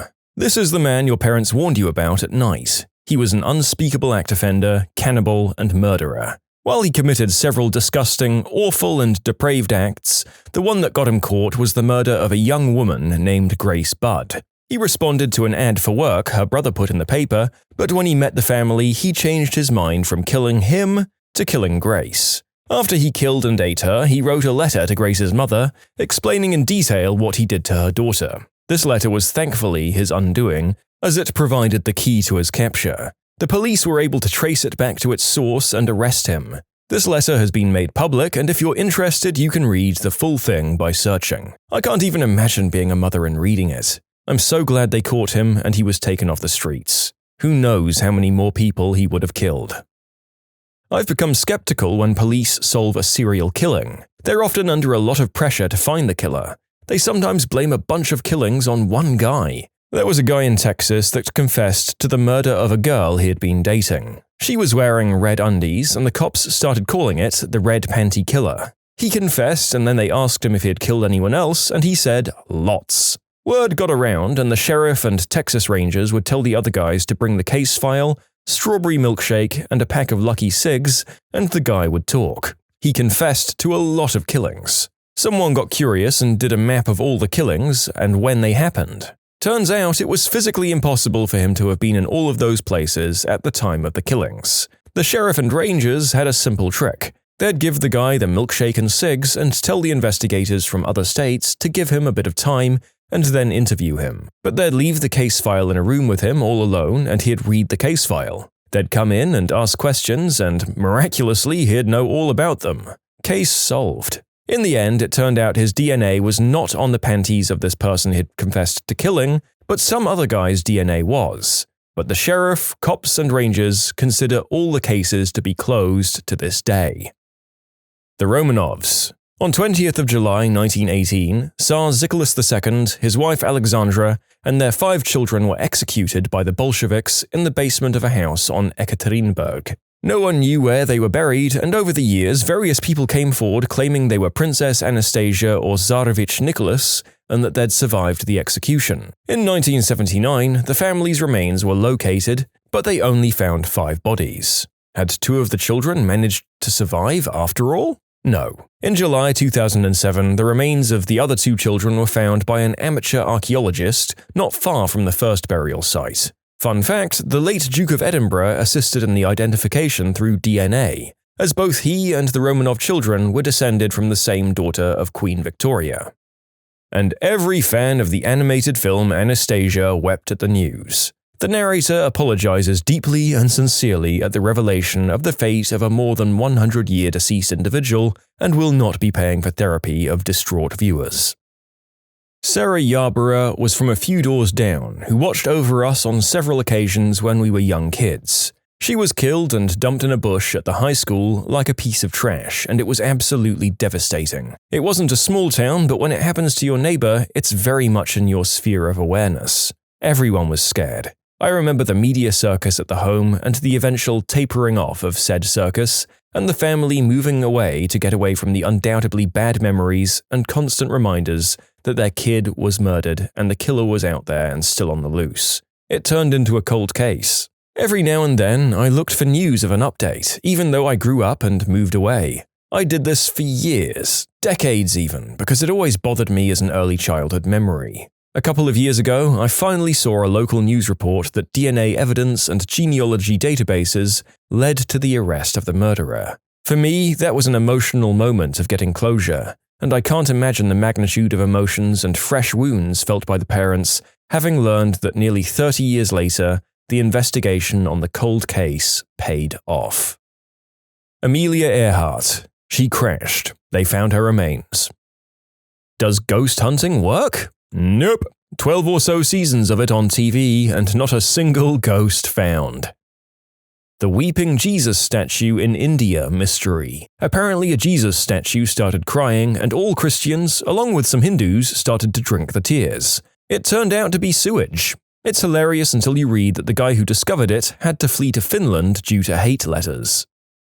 The Hanging Gardens of Babylon have long been a mystery since no archaeological evidence was ever found for any such garden in Babylon. King Nebuchadnezzar, who many associate with the gardens, was not known to have enacted any major works of engineering, which would have been necessary to water the gardens. Many have suspected that they may never have existed at all. A popular modern theory is that the gardens weren't Babylonian, but actually Assyrian. The Assyrian king Sennacherib was well known for his waterworks and aqueducts, and his palace in Nineveh was documented to have lavish gardens. It's believed that people mistakenly attributed the gardens to Babylon. The name Babylon means Gate of the Gods, and was used to describe several cities in Mesopotamia. Nineveh's gates was named after different gods by Sennacherib, so it would have been likely to have been referenced that way. Archaeology at the site of Nineveh has been difficult in recent years because it's very close to Mosul, in Iraq. The region had been occupied by Islamic fundamentalists who intentionally damaged parts of the site. What's the wildest wrong number call that you've ever received? I got a call and I didn't recognize the number, so I ignored it 3 or 4 times until I eventually gave in. I picked up the phone, and before I could say anything, a guy with a Brooklyn accent starts talking in panic, and he said, "Hey yo, that guy we saw was one of Polish Tom's boys. If he shows up, don't say crap about last night."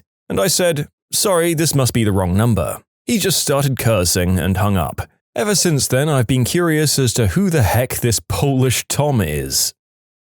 I used to get calls for Phoebe right after I got my new number. A lot of calls. I was always nice and let them know that they had the wrong number. This went on for 2 years. Near the end, I got a call from an unknown number. It was Phoebe. She said she wanted to apologize and thanked me for being kind. And she thinks she told everyone the new number, but if anyone calls, could I give it to them? I said, sure, no problem. I still occasionally get calls. I politely inform them of the new number. One guy was surprised and started texting me about the whole situation. We became friends only over text, and we still text occasionally to this day. A guy called from prison. After I told him wrong number, he said he had nobody to talk to and he had just dialed a random number. I was young and naive, but the guy never asked for anything. We talked for a while, him telling me how he got to be in jail. Straight up street thug, but he was trying to make good and get back to society in good shape. Never talked again. I hope he made it out okay. I was repeatedly getting an international number, and when I picked up, the only thing that it said was, "Hello?" And then it doesn't hang up, and it's very clearly a recording of the hello and then just faint static. Super creepy. Also, one time I had a wrong number call from the area code I lived in, and when I told the guy that I wasn't Greg, he didn't seem to mind and asked me if I party. I said no, so he reiterated and asked if I did substances. I think it was a substance dealer cold call. Got a voicemail on the house phone a few years ago. It was from an older sounding guy with what sounded like the worst case of laryngitis I've ever heard. All he said was, "Linda, call me on this number. It's in your interest." I have no idea who Linda is or why she should call, but everyone in the family assumes she's dead by now. Rip Linda. Listeners, if you know a Linda, check she's alright and whether she has answered any cryptic calls from men who sound like they're dying. When I picked up, someone immediately went off in a frantic worry about his dog who'd run away, now gone for a week. When he continued how he'd looked everywhere, I stopped him to mention he had the wrong number. But out of kindness, we talked a little bit, Losing a pet is horrible. I know that, and I got to know the part of town where the dog was missing, many miles away, and he mentioned some details about his dog.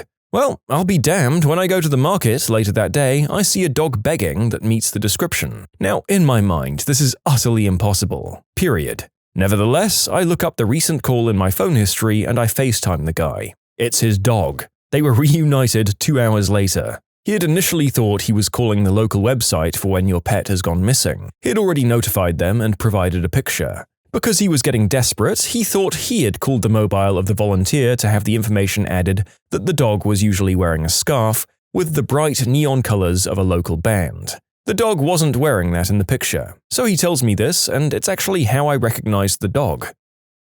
I once got called because a substance dealer had been shot by the cops, and they were calling the numbers on his phone to help identify him. I asked them who died, but they said they got the number wrong when they called me, so they apologized and hung up.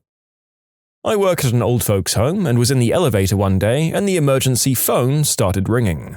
I pushed the button to answer it, and it was some guy looking for a chiropractor's office. He was super confused when I told him he had called an elevator in an assisted living community. I was confused because who knew you could call an elevator from an outside line? Back in the olden days, a coworker of mine got sick while visiting his parents for the weekend. This was when long-distance calls cost money, so his mother offered to call his boss on Monday morning using her office phone. A man answered and she told him that Billy wouldn't be able to come into work that day. The man sounded rather surprised, but politely said that he'd transfer her to his secretary. The secretary enlightened Mum that she'd called the private number of the governor of the state, and he had personally answered. Some weird guy handling affairs at some California courthouse screaming at me saying I was supposed to show up to court. The man left like 12 mails once and I had no clue, each one escalating in anger. Really weird guy. Needs to chill out at his job. I got one of those calls on the voicemail at my job once. The court or the lawyer calling and saying that the person was going to get arrested if they didn't show up. I felt like being a decent person, so I called them back and was like, don't arrest them, they clearly didn't get the message. Well, mine was a text message. The guy was off by 1 digit and was texting saying that he had given me a down-under kiss at an Albertsons, which is a West Coast grocery store chain, in the parking lot for painkillers. No, I did not take the down-under kiss because I know you people are thinking that. I didn't have any painkillers to give him.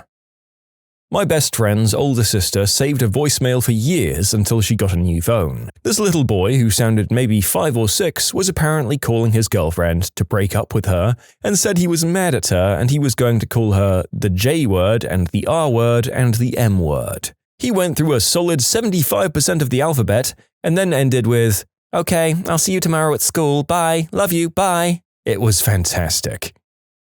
I noticed I missed a call from an unknown number, and the area code was for a town out of state that my daughter happened to be attending an EDM music festival at. Of course, the mum in me panicked and called it back, but I got the answering message. I left a message saying what my first name was and that I had a daughter currently in that town, and if the call was from or about her, I could be reached at, and I gave them my number, please call me back, etc. About an hour later, I got a call back from a sweet older lady with a thick southern accent telling me, "Sugar, I couldn't let you worry, sweetie. I dialed the wrong number, and I noticed right away and I hung up. But you must have seen it, and here I made you worry for nothing. Your girl's all right. My grandson's a paramedic, and he says ain't no one died up there yet. And only 2 boys got dehydrated so far and passed out. I bet she's having a fun time." We talked for half an hour. Shout out to you, Clara. A few months ago, I got a call from a convenience store in town and they asked for me by last name. I have a super uncommon last name, so I know it was for me. Right after I said it was me, they hung up. I called them back and they said they must have called the wrong number. They literally asked for me by name. After overanalyzing it for a few hours, I thought it was some kind of scam. It's been a few months though, and no sign of anything weird on any accounts or anything as of yet.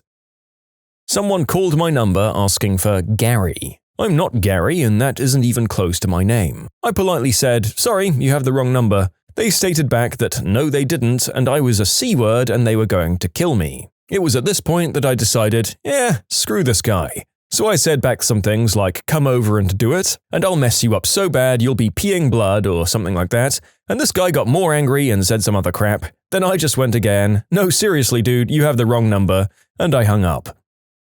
Not a call, but I thought it would be worth sharing. I got a text from a wrong number once about 10 years ago, and it said, "Hey girl, you still dance? I need to make some money quick." This is funny enough by itself, but particularly amusing because I'm a man, and freaking hilarious because I also happen to be paraplegic.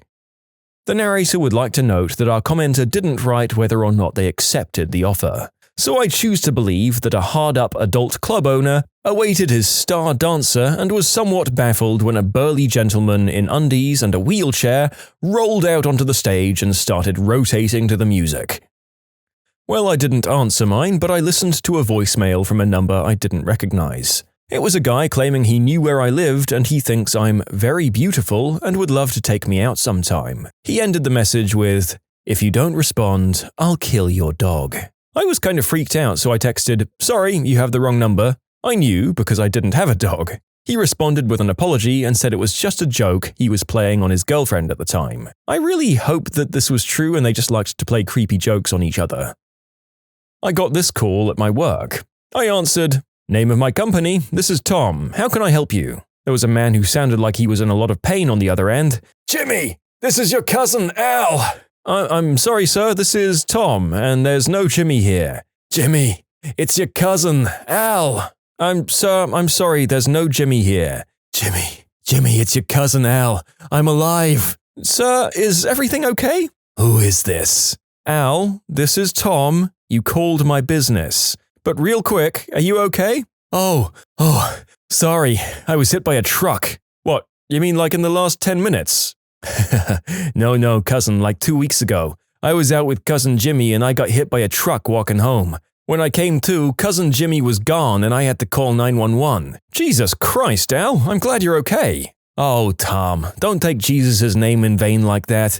He kept me alive when that truck hit me." "Oh, my apologies, Al. I'm just glad you're okay." "Oh, it's okay, Tom. I just wanted to call cousin Jimmy to let him know I'm okay." "I'm sorry, Al." "What's this Al business? We're cousins." "I'm sorry, cousin Al, but cousin Jimmy sounds like a piece of crap." "Yeah, he kind of is." "Well, I have to get going. Mighty good of you to talk to me." "No problem, cousin Al. I wish you a speedy recovery." "That's mighty kind of you. You take care now." He hung up after that. He hasn't called back, but I think about my new family member every day. You can submit your own stories to be featured here on the channel. The story submission link is in the description below. And if you want to listen to some vibey music in the background, check out easymode, also linked below, and subscribe. When I went to school in Chico, California, I lived in a dorm with a payphone in the common room. One night, 4 or 5 of us were sitting around watching TV, and one guy, we'll call him Marvin, was expecting a call from his brother. We'll call him Floyd, who's in school in Nevada. The phone rang and Marvin answers, "Hey Floyd, how you doing?" The answer was, "I'm great. Let me talk to Marvin."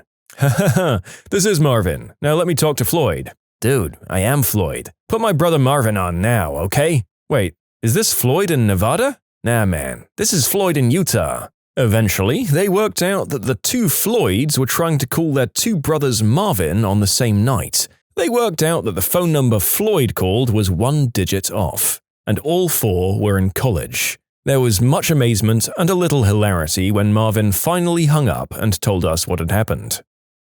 I once got an international American phone call, and as I neither recognized the number nor could I quickly pull up an ID on it, I picked it up and this guy instantly started blathering on in Russian with a thick Russian accent and with a speed that I assumed that only a native speaker could talk at. After a few minutes, I managed to get his attention and go, "Oi, who's this?" And there was this awkward silence, and then suddenly the speaker switches to this American, Texanish accent with impeccable English and profusely apologizes before hanging up. This was a while ago, and I've switched phones and since lost the call history, but now and again I wonder just what did I intercept.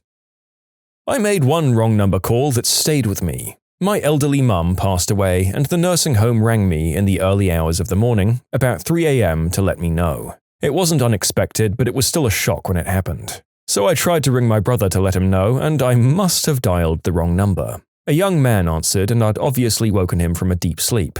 I realized immediately that he wasn't my brother and apologized. He asked who I was, and I said, I was trying to ring my brother as our mum has passed away, and he said, "Oh, I'm sorry for your loss. I know that probably doesn't seem like a big deal, but I just thought what a nice young man he must be to remember his manners and offer sympathy even when woken from a deep sleep by a random wrong number. It stayed with me."